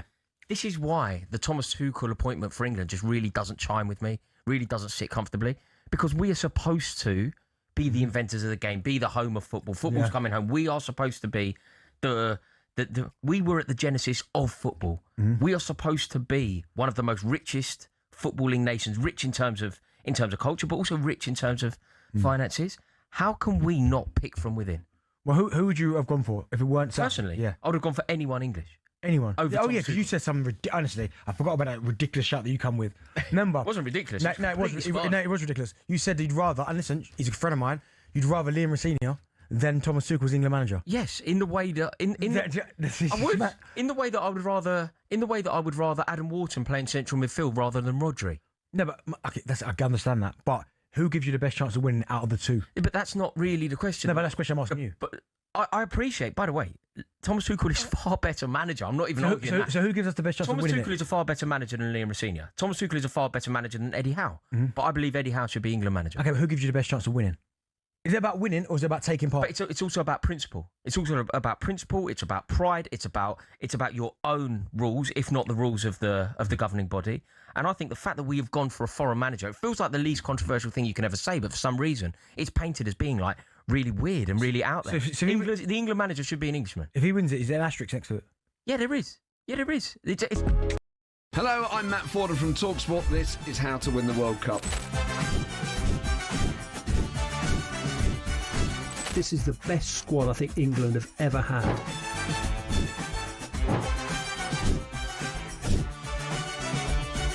He used to love America, now he doesn't. It's very sad. It was so important to succeed because of all the pressure we received. Don't jump for this one, I'm going to knock his head off. Warning, this podcast does not guarantee England will actually win anything.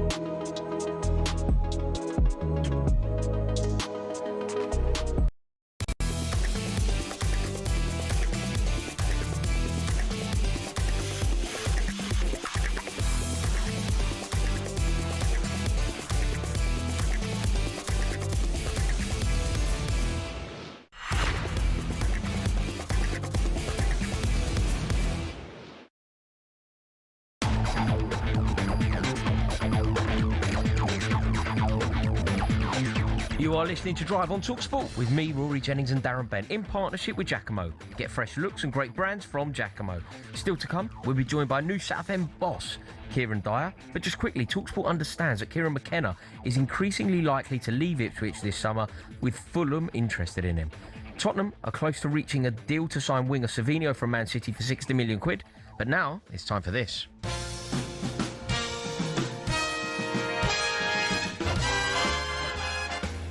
This is the best of talkSPORT and Friends, where we run you through some of the recent highlight moments from across talkSPORT and our sister stations. We're going to kick things off with last night's sports bar. Some of the big names at talkSPORT are flying out to the USA, but Cundy and O'Hara are staying at home.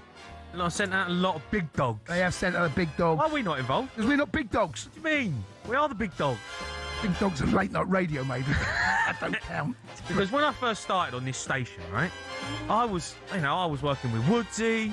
I'd do a bit of Jim White. Yeah. I was working with Adrian. Yeah. You know, and then all of a sudden, I was going to Cheltenham. I was going out knocking about.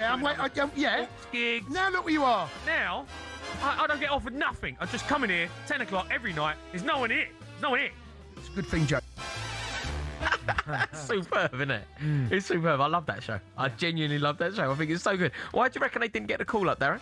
Simply for the hours, isn't it? The hours, the jokes that they come with and stuff are just. It's not for prime time radio. I mean, listen, the show is unbelievable. It's great show. They both do a great job, but that's for after hours. What, those two? Yeah. I know what you mean. Here's one for you, right? If you had to go on a road trip with one person from talkSPORT, who are you choosing? Look at Jay. You think I want to choose you? What, our producer's just looking, just really assured there. He's convinced it's him. One on-air person. Who are you taking? Probably Goldstein. And who would you least like to go with? Don't say me. You can't say me. It'd be two. No, I wouldn't say you. I'd probably say there's one person that you can veto. You will never get sent on a road trip with. We got a good group here, so I'm probably going to say you. Yeah, fair. A reminder that the boys are back on the Sports Bar from 10 p.m. tonight, taking your calls, where they'll be joined in the studio by legendary psychic Clinton Baptiste. Over to Hawksby and Jacobs. Here's Paul showing off his musical skills with a vuvuzela. I'll give it a go.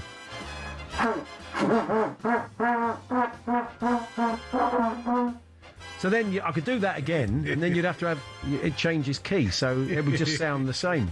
Fantastic. Anything else? It's just one note. But that's not how they blew them in the World Cup. No, they were drones. They would just go. That's it. What's something about football you'd get rid of? Get rid of? VAR? Okay, nice. Expensive match tickets? Yeah. Oh, there's loads you could get rid of. You could purify the game if we can get rid of loads of things. What's the most annoying musical instrument? The bagpipe. The scourge of the bagpipe. No one's ever heard a bagpipe and gone, oh, mate, blow that a bit harder. Going after the Scots, are you? No, I like the Scots. No, you're I'm not. a big fan of the Scots, but nobody has ever heard a bagpipe and gone, that's beautiful. Okay, fair enough. If talkSPORT put a band together, who would you want as a lead singer? Thank you. Maybe you. You know that. Maybe you. Yeah, cool. Although you did just say that you wouldn't go on a road trip with me, so I'll go for Goldstein. No, I would go on a road trip. Yeah. No, you changed your mind. No. You're out. You're not in the band. Goldstein's lead singer. Don't mind then. You're a backup dancer. For the best bits of the show, check out H&J Daily Podcast, wherever you get your podcasts from. And let's finish things off now with The Breakfast Show. Here's our chief football correspondent, Alex Crook, discussing his wardrobe. Been packed or...? I had to order some extra socks last night.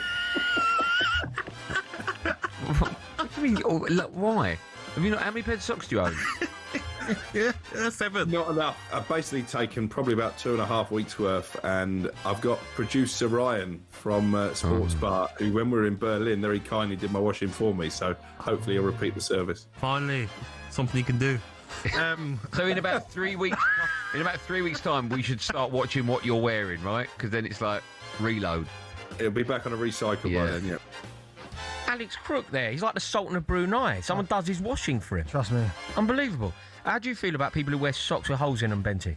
Yeah, I'm not feeling that. I don't like that. Paraffin. Do you know what? My kids are the worst, though. I buy my kids that many socks, and it doesn't matter how long they have the socks for, one of them will come back with a hole in them. Yeah? And I only notice it when I'm getting them dressed for school, and then I'll go, what's wrong with your socks now? They'll be like, oh, sorry, Dad. Like, that's never a reason. No, you're a well-dressed man, though. Say you could take Alex Crook on a shopping expedition. He's a lost soul, mate. What are you doing? You take Alex Crook down New Bond Street. Where are you heading? Do you know what I'd send him to? Giacomo. Oh, he's a company man. Look at that. Giacomo, there you go. Send him to Giacomo. There you go. That is absolutely brilliant. For more Crookie, check out his latest daily transfer notebook on the talkSPORT website. Of course, you can find all our shows on talkSPORT and on the talkSPORT app, where you can swipe between talkSPORT, talkSPORT 2 and all of our sister stations so that you never miss a moment.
Perez is a big-time operator. He was one of the intellectual capital behind the ideals for the European Super League, primarily because he probably wants to put his steel in parts of the Middle East and take opportunities as a result of that. But he's a big hitter, and he knows the influence and power that being in the position that he has, and he wields it with a great deal of authority. And I wouldn't wager against Mourinho being successful again, because I think this is another lease of life for Mourinho. He loves to prove people wrong. He won't escape him, because he's not an obtuse man, that the direction of travel for his career was sort of flatlining and declining. So here he comes again. So I wouldn't be surprised if Mourinho does something that people would be surprised that he does, which is come back and win something with Madrid. They are a massive player when we're talking about the domino effects of the transfer market, aren't they, within the summer? And obviously him coming in, saying that he's going to spend £150 million on a particular player, whoever that may be. There's loads of rumours flying around. Michael Olise's name's been thrown in there. That then will trigger whoever gains that £150 million to go and spend it elsewhere, and that might affect the whole landscape within Europe. Yeah, maybe. I mean, let's be honest. The predominant spenders are the Premier League clubs. The scale that we spend dwarfs. I mean, Madrid and Barcelona in recent times have managed to regalvanise themselves. They've sold off their broadcasting rights to be able to recalibrate themselves economically. But Madrid haven't got enormous amount of money. My understanding is they're going to have to sell to buy. So whatever way you look at this marketplace, whatever club you are, the market will be stimulated by business being done. So to suggest that Madrid, on a marketplace that does 2, 3, 4 billion in transfer sales across...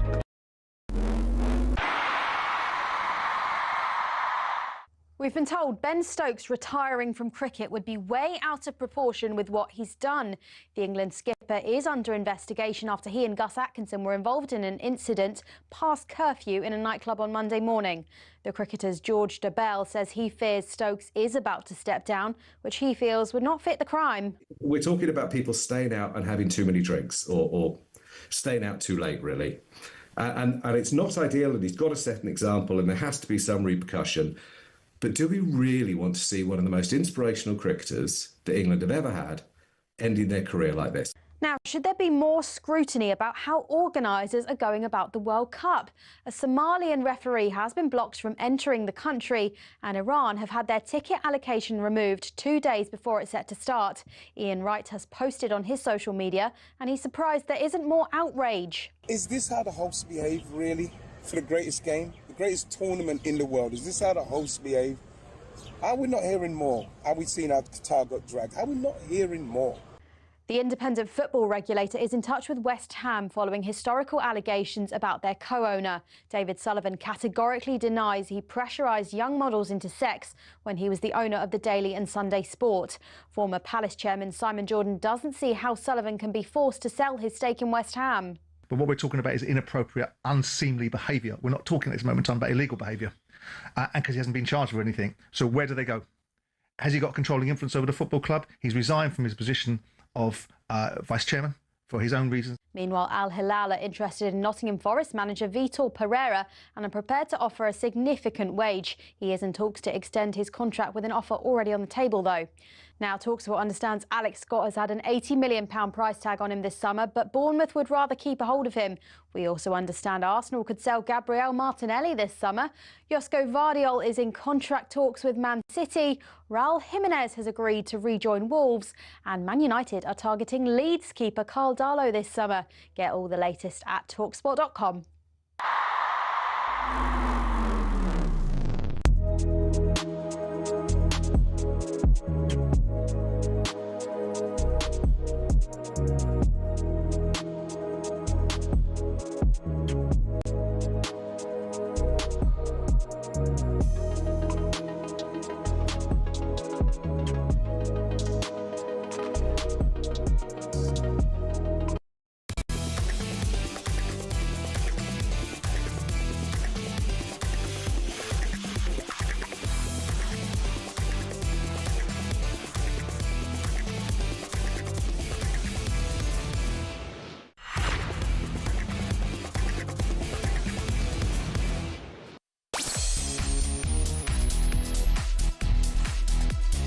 You're listening to The Drive on talkSPORT. Myself, Darren Bent, with Rory Jennings, who's just trying to put his ears in. Still to come, we'll be joined by new Southend boss Kieran Dyer.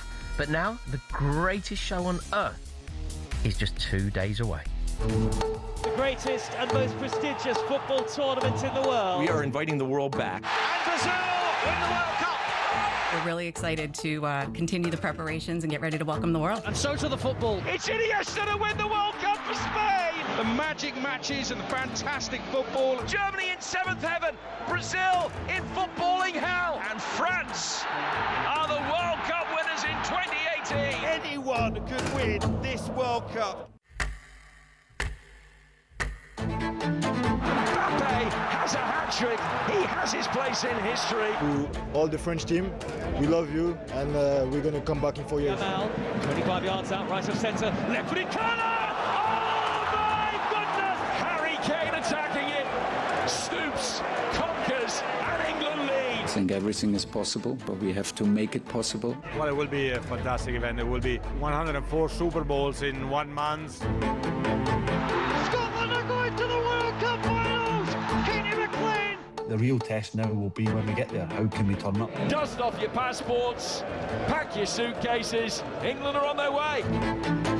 God, what a buzz. The World Cup is just 2 days away and it will start in USA, Canada and Mexico. Every single game of that World Cup will be live across the talkSPORT network, and remember that Drive will come live from the USA once the knockout stages get underway. Benty, have you got World Cup fever? Yeah, I love it. One day, I love World Cup football. Love the different nations, the unexpected results that you see as well. I'm intrigued to see the tactical aspect in terms of the climate and how people are going to adapt. Because I think European teams come up against teams maybe that are more acclimatised to that kind of weather. That makes it a bit more of an even game, right? Even if the European side is a lot better, you go, oh, hold on a second here. They run out of gas there. So, yeah, I love World Cup. I love seeing the different fans from around the world, the different shirts. Yeah, it's incredible. International knockout tournament football, it is spectacular, isn't it? It is a different buzz to what you get in your domestic seasons. Well, the World Cup's just different to anything. It's just it's the best. I love the Euros, don't get me wrong, but it's not a patch on the World Cup. Yeah. The World Cup is just so special. Completely agree. Now, Jose Mourinho looks set to be confirmed as Real Madrid's new manager following Florentino Perez's re-election as the club president. Meanwhile, the club also looked set to sign Inter Milan right back Denzel Dumfries. I like him, you know. Boy, Dumfries. Yeah, I like Dumfries. Good player. Yeah. Good player. But I tell you what, it's made me think immediately, Darren. What does this mean for Trent Alexander-Arnold? Well, he's not at the best of times. I know he's had injuries as well. I've seen a couple of highlights and clips where he's looked wonderful in terms of his range of passing. But again, I've seen a lot of players go to Real Madrid, and the step up is like no other step up. You're judged maybe a little bit more harshly than you are anywhere else. And I've seen players struggle. I mean, Luka Modric is a prime example. One of their great players, greatest ever players, you'd have to say probably. I think he's the most decorated. Yeah, most decorated, yeah. The first year he was called one of the worst signings in La Liga history. Yeah. After his Eden first Hazard. Think about the brilliance of Hazard in the Premier League, and he went there and they see him as a flop. Exactly. So I think for Trent, maybe this first year was almost like an eye opener. I expect him to be better next year for sure. But do you think that Jose Mourinho going into Real Madrid is good news or bad news for Trent Alexander-Arnold? Because everything I know about Jose Mourinho suggests that Trent Alexander-Arnold isn't going to be his kind of fullback. Well, no, when I think about the Jose teams and some of the fullbacks that he's had, proper defenders. Like yes, they could play, but not that. His full thought process was always defend first. I mean, if you've got a little bit going forward, perfect. But if we need to be in this defensive structural shape, this is the team I want. And Trent just not that. When I think about the players that Jose Mourinho made brilliant at Chelsea in fullback, so William Gallas was there. He played left back for a season. We got Ashley Cole in because that's the kind of defender that Jose Mourinho wanted on that side. At right back, the two that stand out, Paulo Ferreira, Branislav Ivanovic. Yeah. And those units, excellent defenders, defender first. Exactly. So I think that's the kind of fullback that Jose's going to want to go for.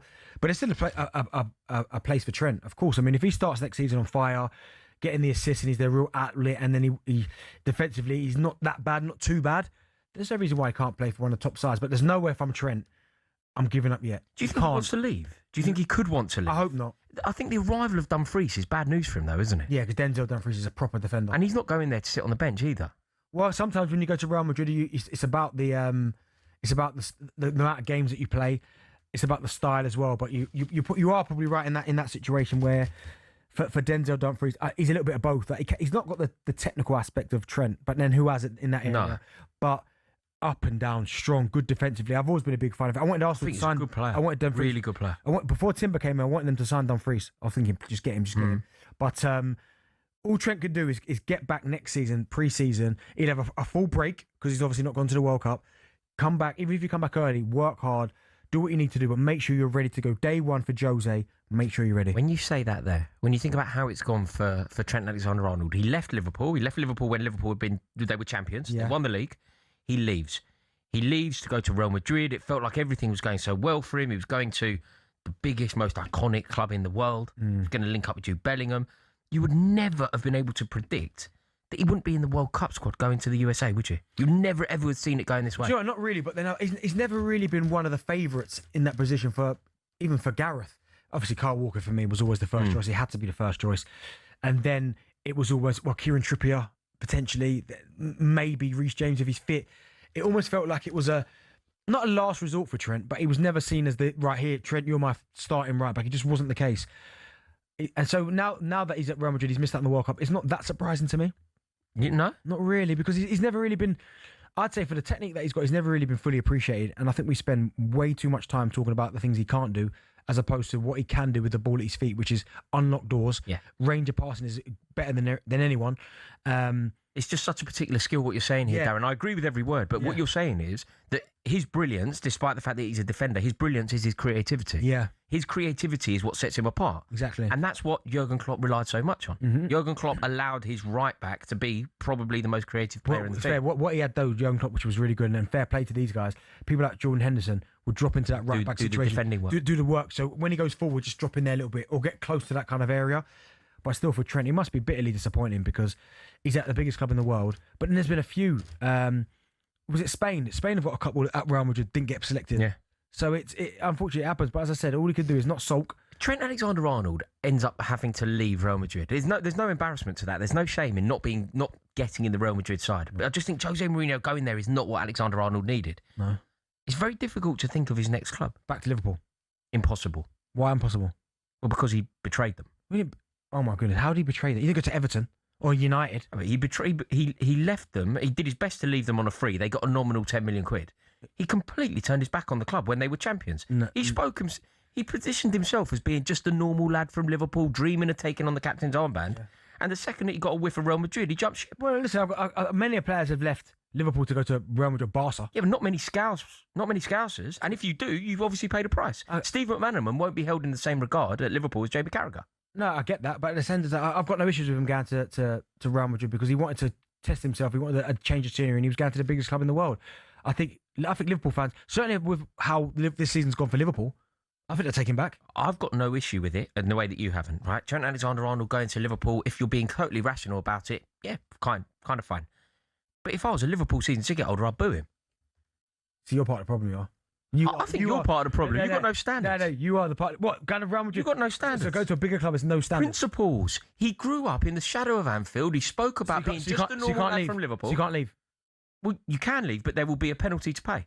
And that's the penalty, is you can't come back. No. It's like if my girlfriend dumped me, say my wife leaves me, heaven forbid, I don't know what would become of me if she did, right? But if, say, my wife leaves me, and then she goes to Real Madrid, so like the male equivalent of Real Madrid, and then she's like, yeah, he didn't really want me. She ain't coming home.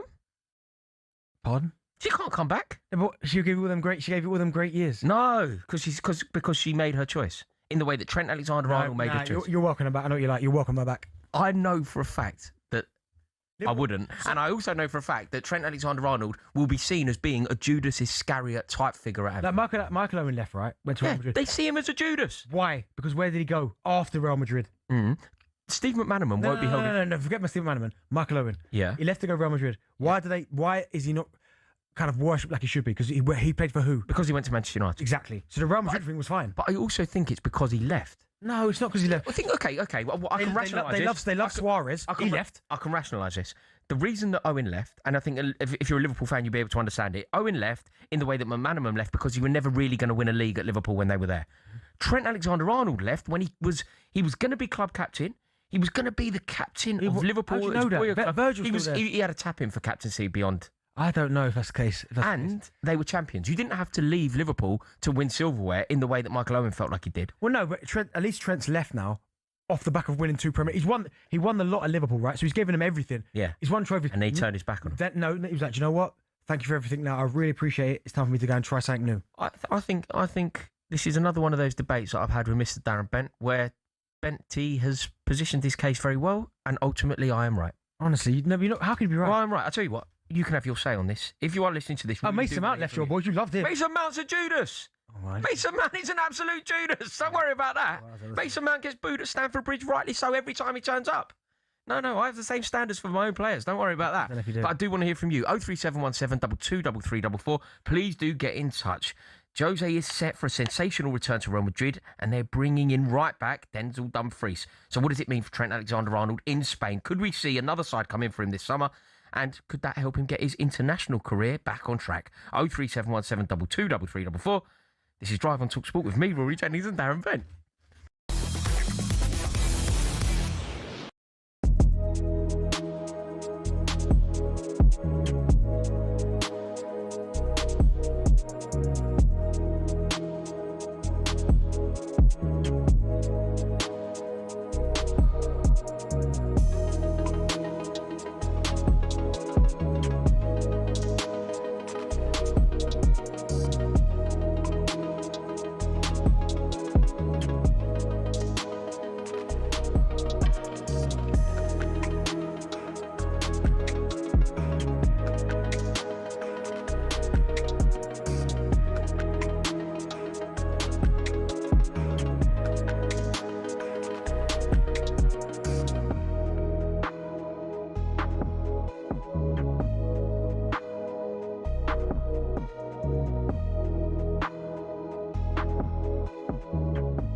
know, like without Harry Kane, we are screwed.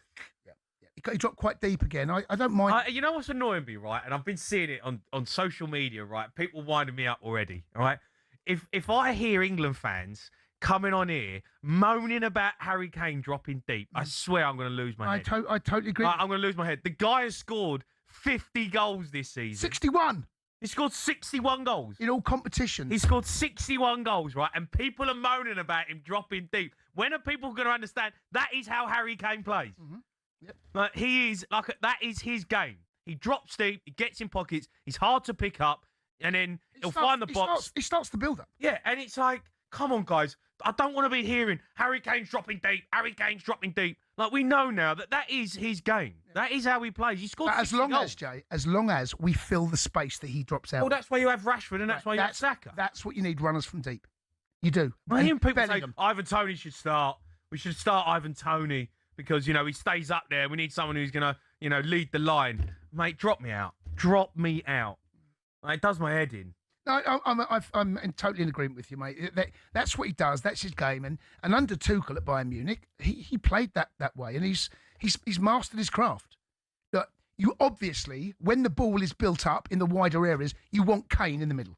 Obviously in the high and wide. Yeah. Because, you know, he can do the most damage. Well, he scored a great goal with the ball. He got his glancing header. He's just got magic in his body. He just knows where to score goals from anywhere. He does. It just winds me up. I don't want to hear it. If he's dropping deep. Yeah, he's hot. He's probably gonna sit in that little number 10 role every now and then. Do you know what I mean? As long as you get bodies past him. Yeah, I agree. Yeah. Rashford and runners in beyond. Like, just let Harry Kane play his game, because without him, we're nothing. We're nothing. And it just winds me up. So, okay, all right, you've had your rent.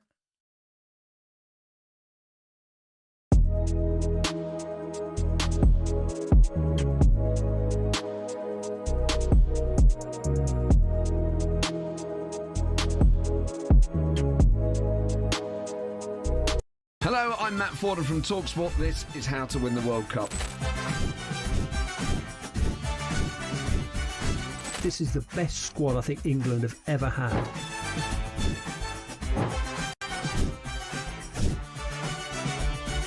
He used to love America, now he doesn't. It's very sad. It was so important to succeed because of all the pressure we received. Don't jump for this one, I'm going to knock his head off. Warning, this podcast does not guarantee England will actually win anything.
You're listening to Drive on talkSPORT with me, Rory Jennings and Darren Bent, in partnership with Giacomo. Style and brands for every man. Just quickly, Everton are willing to pay Middlesbrough 15 million quid for their midfielder Hayden Hackney. Wolves are close to re-signing striker Raul Jimenez on a free transfer. And following us from 7 p.m. tonight, Adrian Durham hosts Kickoff live from Orlando. This evening, he has former England captain Stuart Pearce and talkSPORT commentator Jim Proudfoot alongside him. Let's head there now. In fact, on match day -1 for Thomas Tuchel and his England side ahead of their final warm-up before the World Cup, live on talkSPORT. Adrian Durham joins us live on Drive. How are you, Adrian? Rory, Darren, how you doing? I'm feeling really good, feeling very Miami, feeling very Florida, feeling fantastic. Hey, that picture you sent me, I'm trying to work it out. I can't figure out what's on the plate. There's a lot going on there. I sent Benty a picture of my breakfast this morning, which defied belief, really. It was It was very American. Peanut butter and jelly on French toast.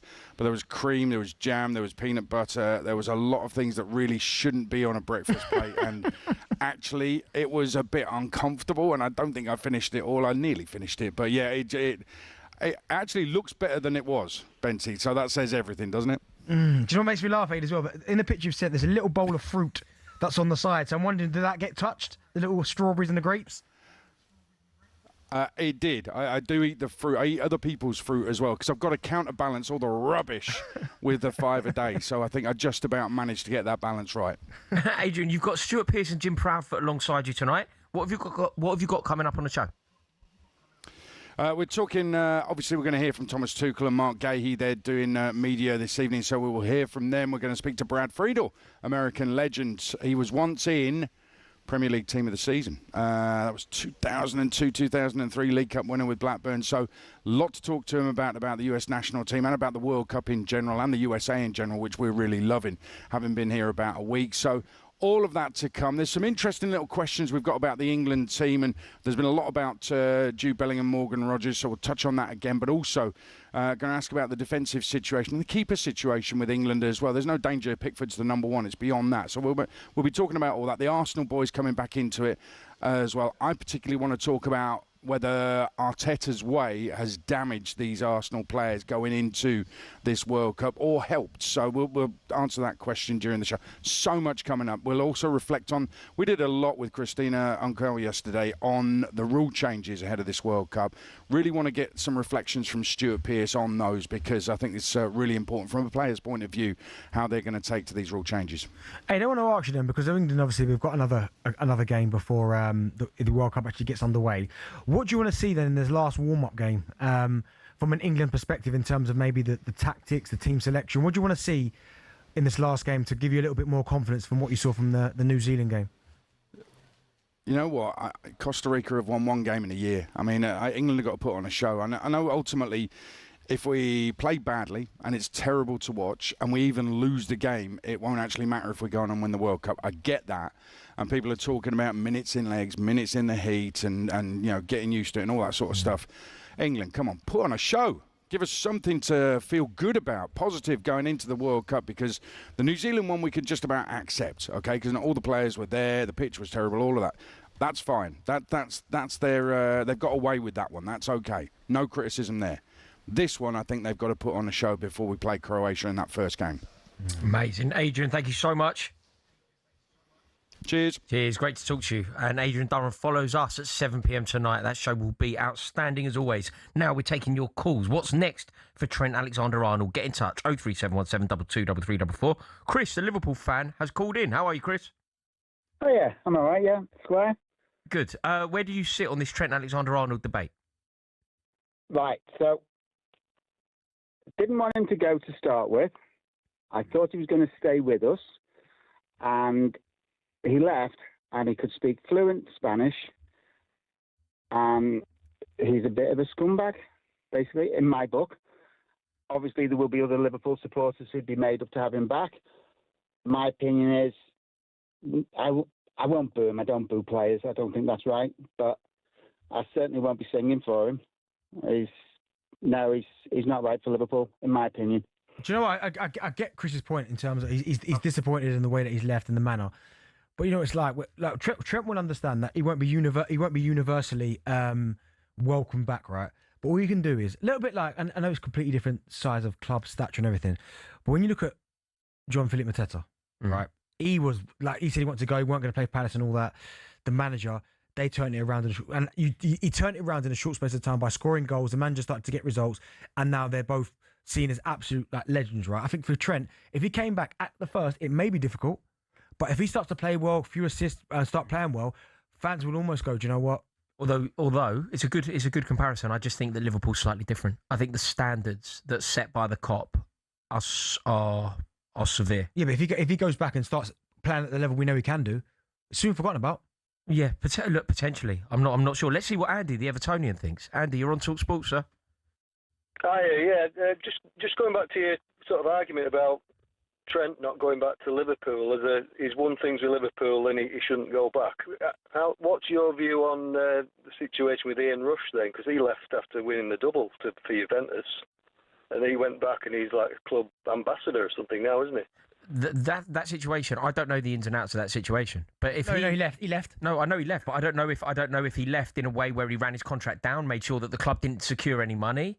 I don't know the ins and outs of it. I don't know. I think the rules are always slightly different as well, because Ian Rush wasn't a Scouser. He was as good as a Scouser. Well, he was Welsh. But do you know what the thing is? My only thing with that, right, is I'm pretty sure. Listen, if Real Madrid have said to Trent, or they've had a conversation, they've said, listen, we want to come and get you, but we don't want to pay a fee. It's a free.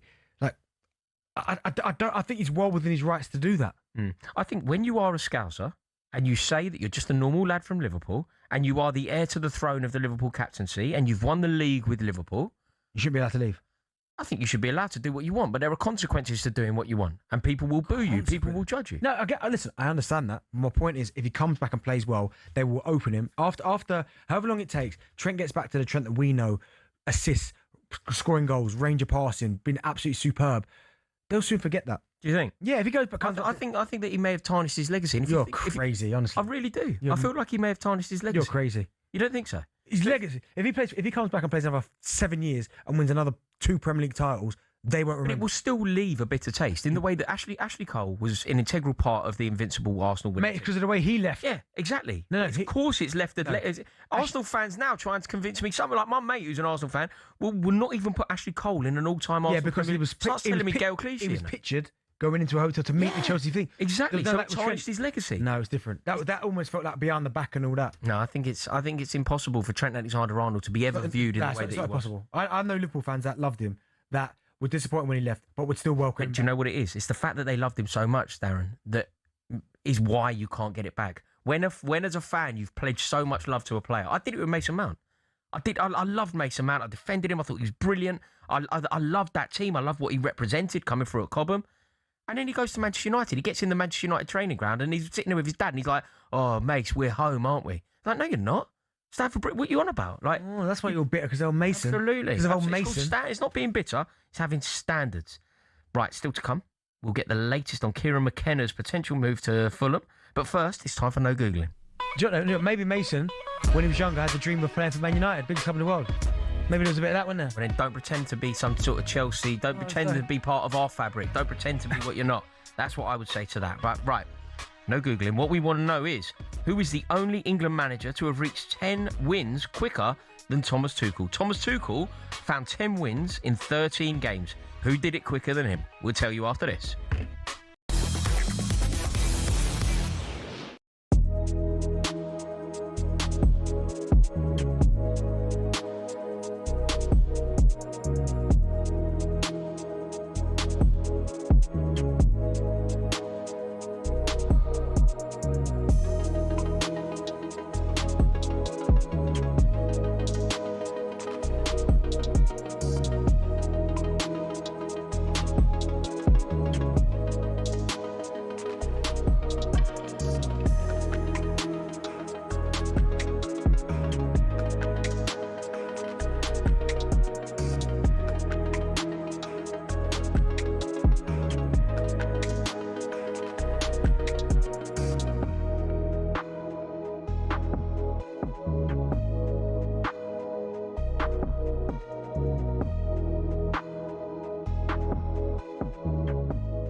You just mentioned a couple of players there. Is Jude Bellingham one of your clutch players?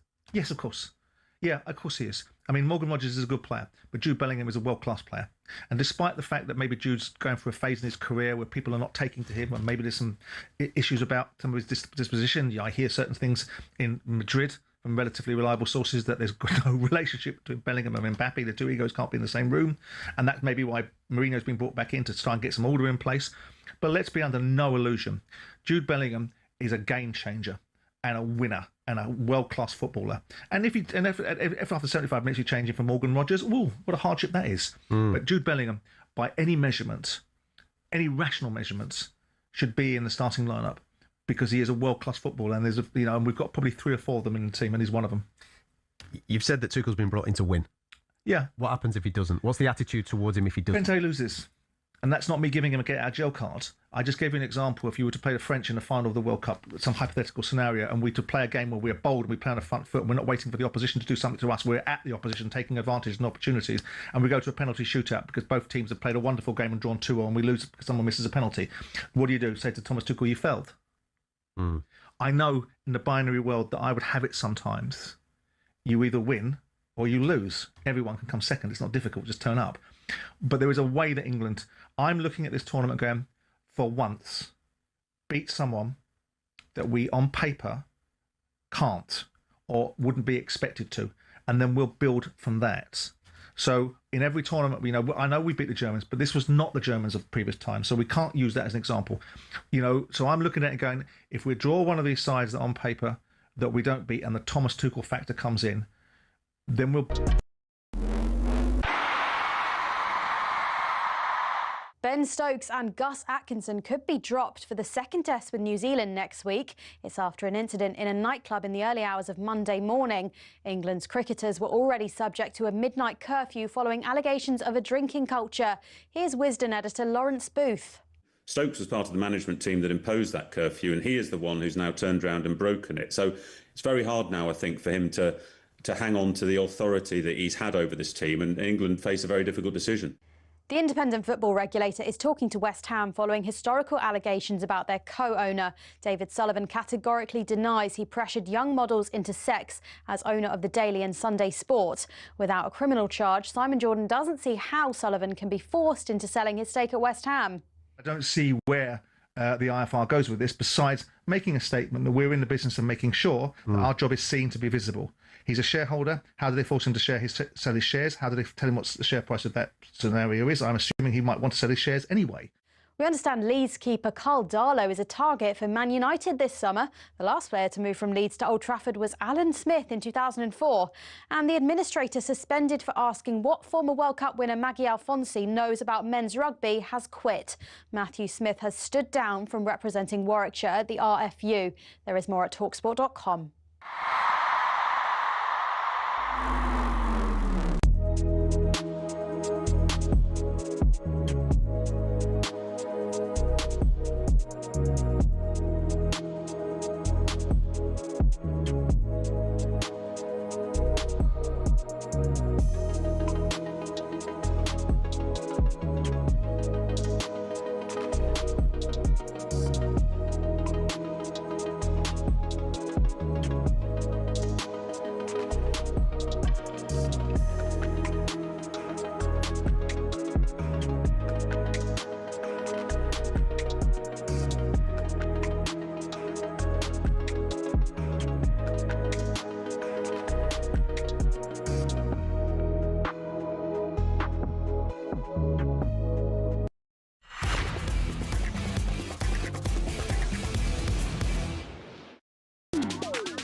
You're listening to Drive on talkSPORT with me, Rory Jennings and Darren Bent. Following us from 7 p.m. tonight, Adrian Durham hosts Kickoff live from Orlando.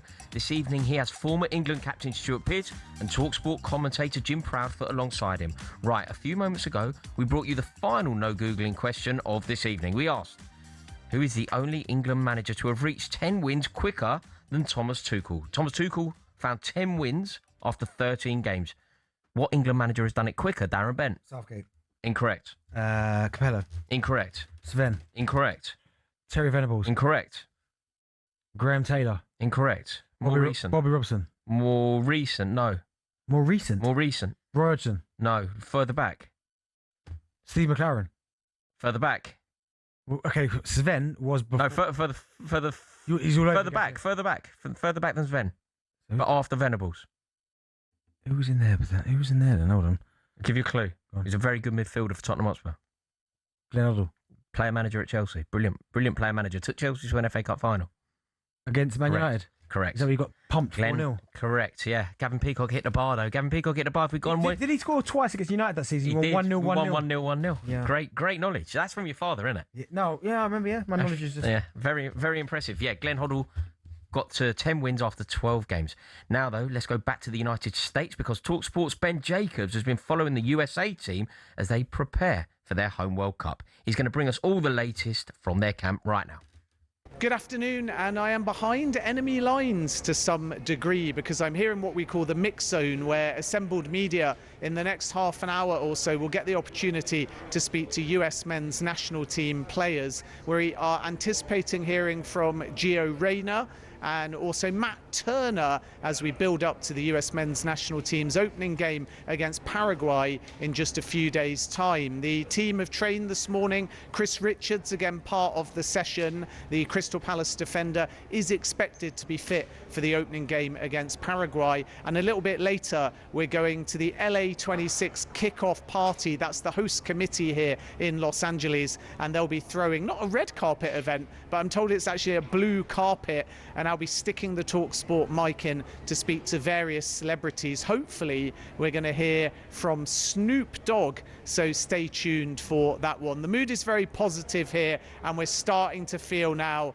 like this home World Cup is upon us. And once again, first up for the US men's national team is Paraguay at the SoFi Stadium. Then they go to Seattle, where they play Australia, and finally a match against Turkey. Stay tuned for all the latest from the US men's national team camp, on air, on social, and on our special World Cup specific YouTube channel.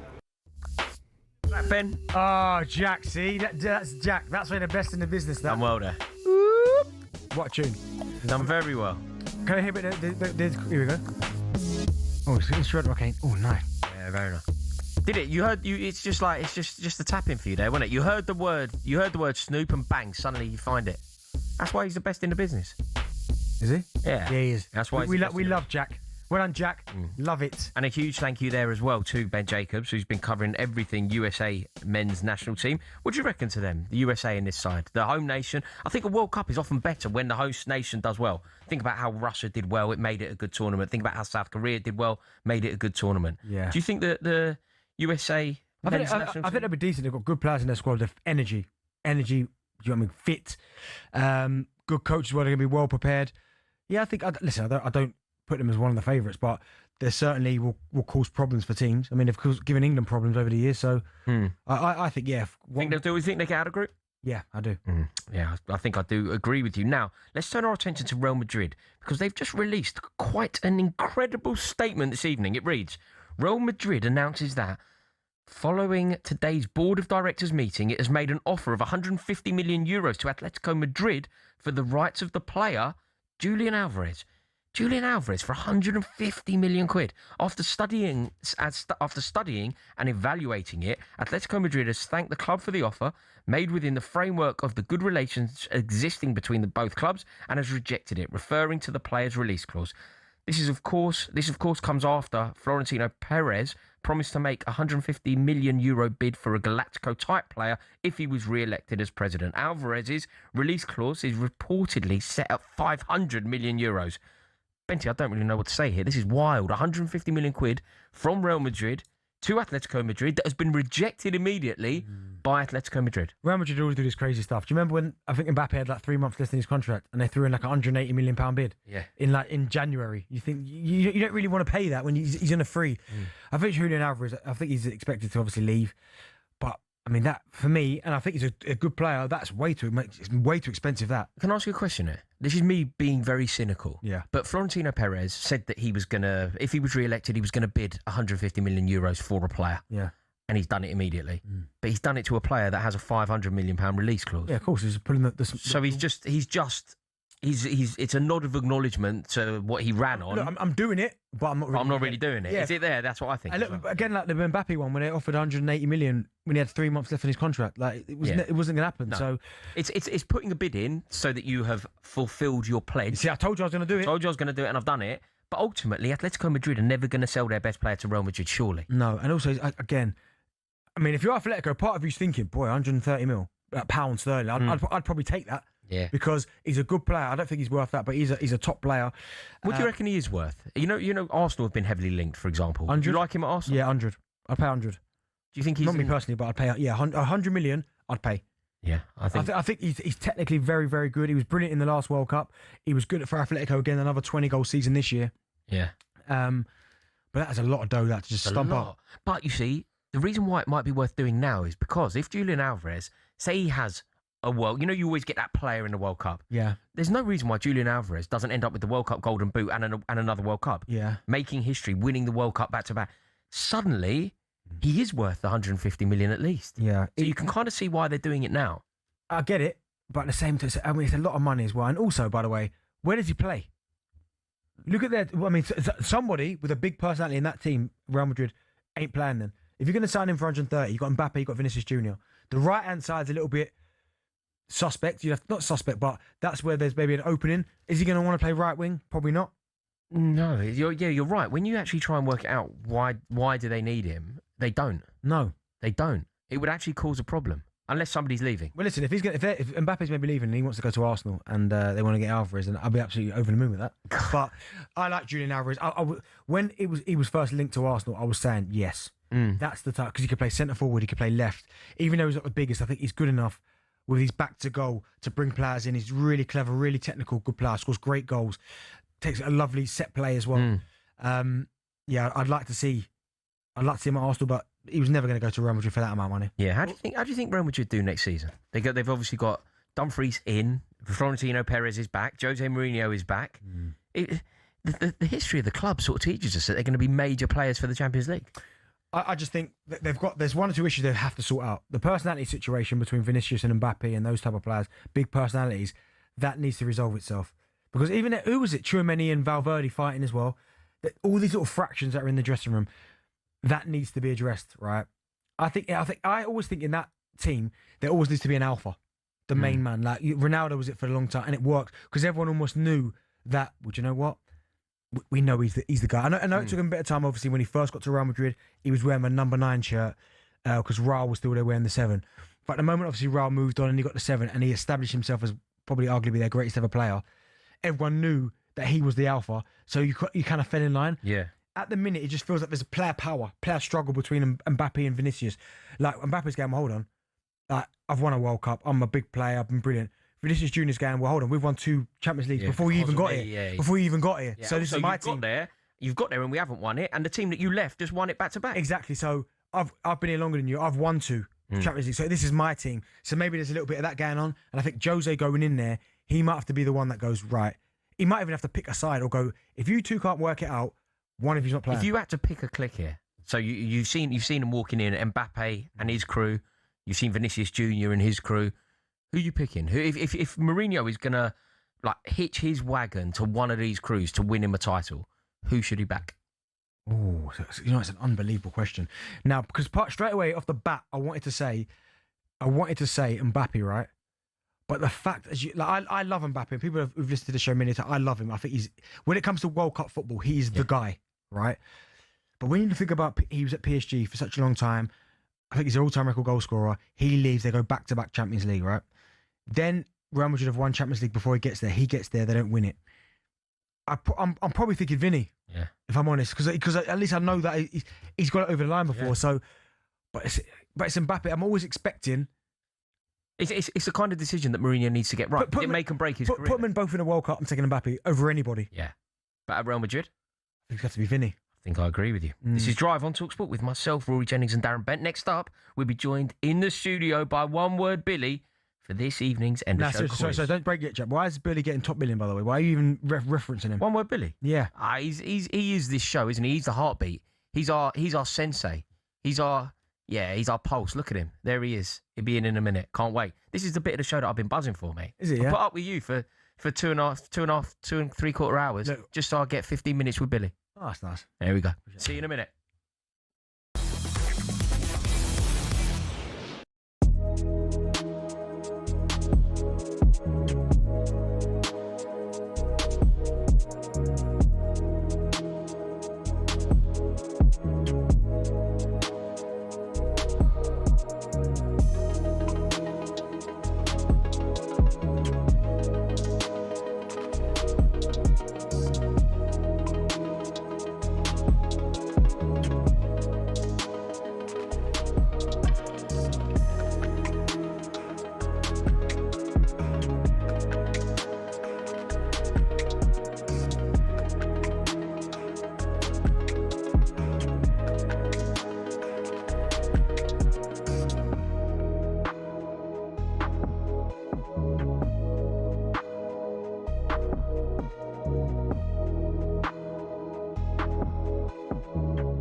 obviously we've got you on to talk about the France and the French squad. How confident is the country of going all the way? Because every single person I speak to, and I say, who's going to win it? Everyone I've spoken to says France first. When you look at the squad, I think we can say we favourites to win the tournament. But I don't know. I've got to say I'm a bit worried because I've watched the last few games and we are conceding goals, and I don't know, Mbappe looks like he's not in his best shape yet. And, you know, I think coming into the World Cup when you're heavy favourites is not easy. So I don't know. I think we'll be up there, but there's other teams that can win it as well. France have got an outstanding forward line, haven't they, Neil? I mean, look at Elise's form, Dembele, Mbappe, Barcola, Doué. But like you says, is it the defence? Maybe a full-back, left-back, right-back? Do you think that's where they might let themselves down? I think that the defense is a bit of a problem right now. I've seen a stat yesterday watching the game. I think in the last, they've conceded a goal in the last 5 or 6 games, and that hadn't happened in years, I think. So, which for me is not a good sign before tournament. And also, like you said, we've got a lot of amazing forwards and strikers, but. Hello, I'm Matt Forden from talkSPORT. This is How to Win the World Cup. This is the best squad I think England have ever had.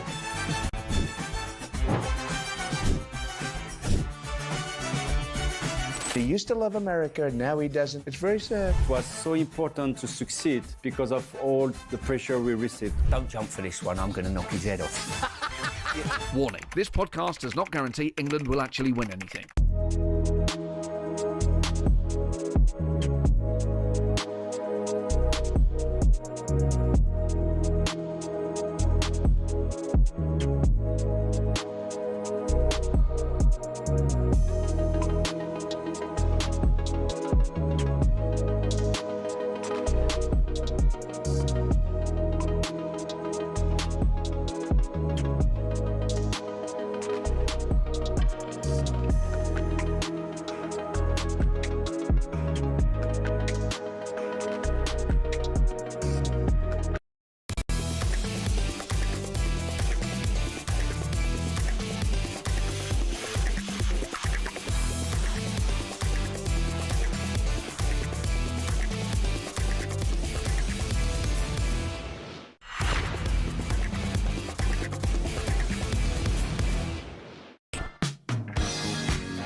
You're listening to Drive on talkSPORT with me, Rory Jennings and Darren Bent, in partnership with Giacomo. Get fresh looks and great brands from Giacomo. Following us from 7 p.m. tonight, Adrian Durham hosts Kickoff live from Orlando.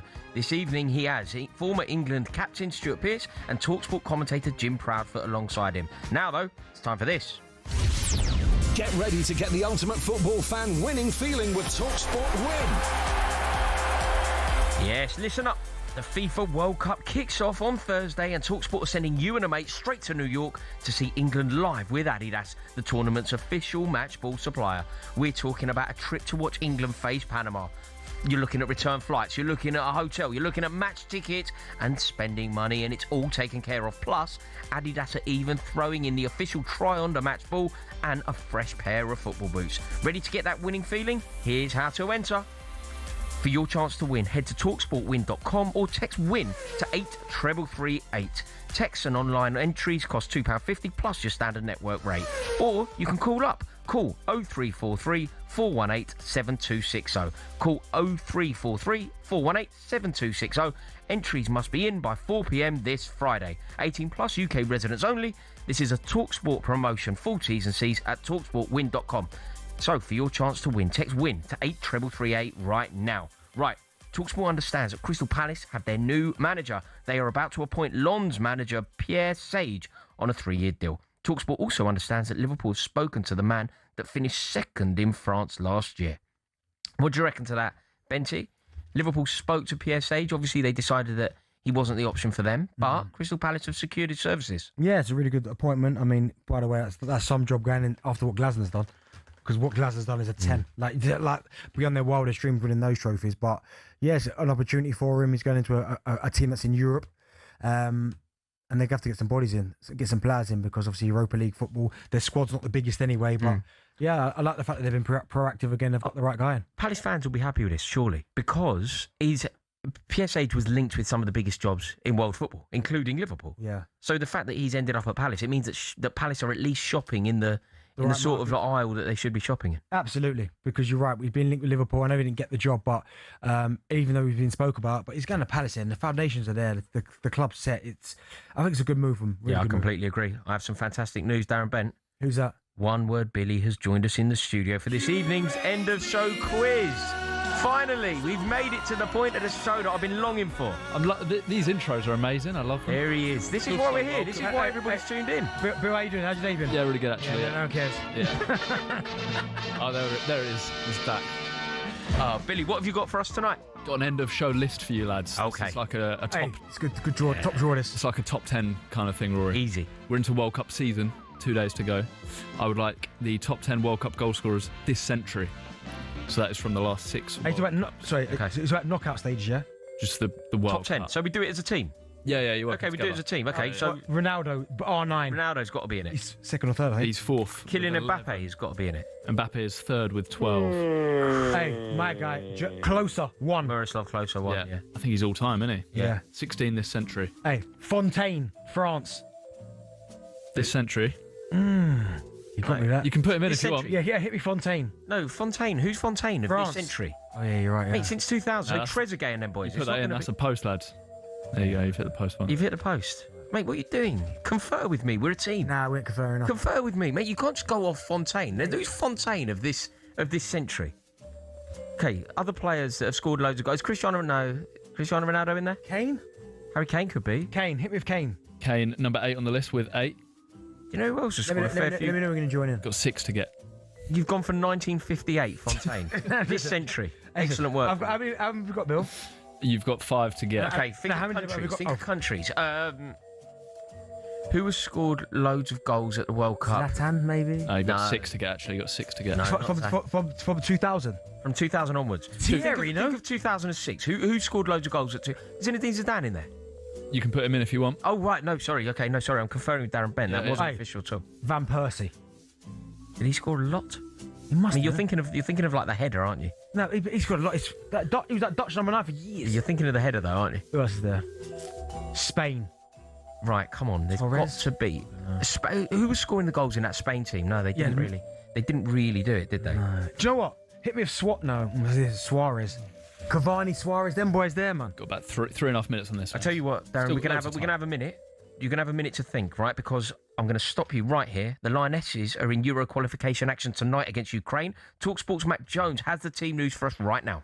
Yeah, 4 changes for England as they look to bounce back from that defeat to Spain at the weekend. Lucy Bronze, Lotte Ruben-Moy, Alex Greenwood and Ella Toone are the players to drop out. They're replaced by Maya Le Tissier, Niamh Charles, who was born just over the water from here on the Wirral, Jess Carter and Laura Blinkild-Brown. So it's Hampton in goal, then Le Tissier, Carter, Morgan and Charles across the back. The 3 in midfield will be Stanway, Walsh and Blinkild-Brown. Then it's Hemp, Russo and James up top. England need to better Spain's result against Iceland tonight. Otherwise, they're consigned to the playoffs in the autumn. They're facing Ukraine here at Hill Dickinson Stadium. Gets underway at 8 o'clock.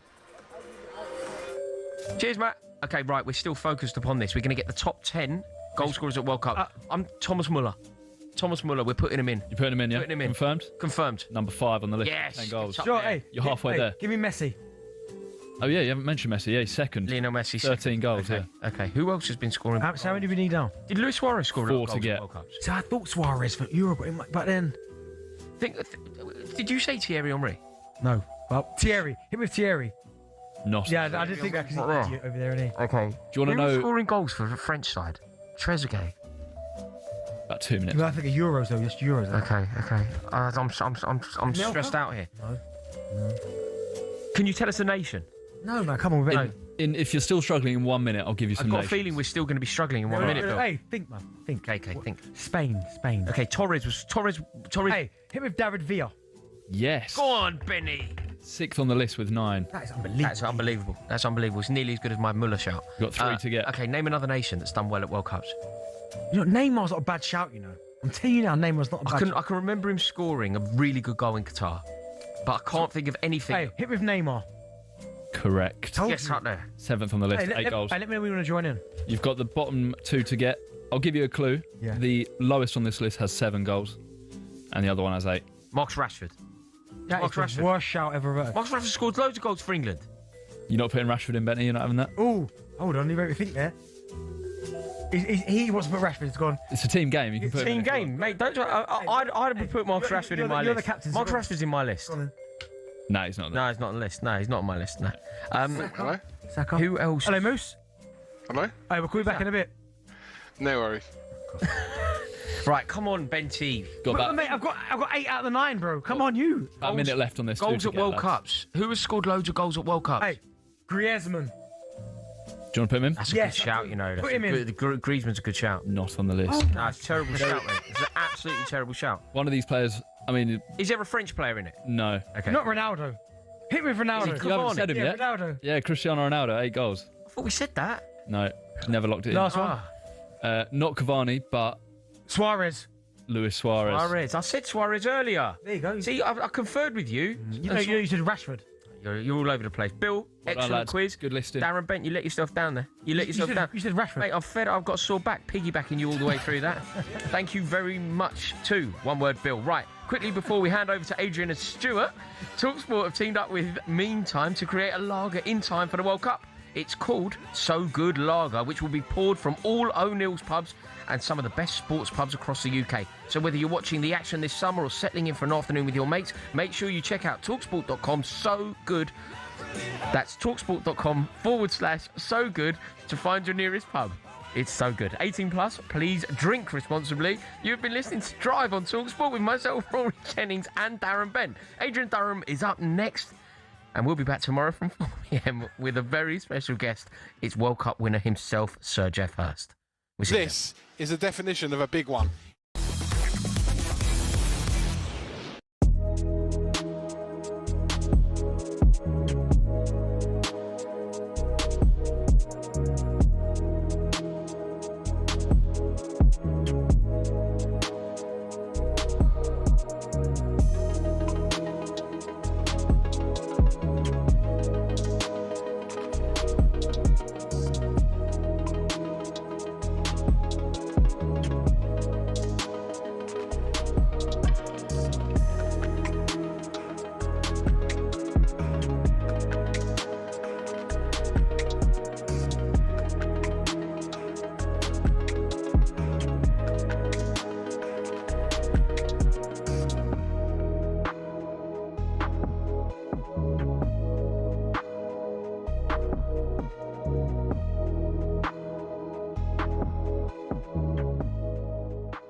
People in the pub aren't sitting around in the pubs talking about accessibility. We are. The media are. We're creating conversations to be able to confect outrage, to be able to create content.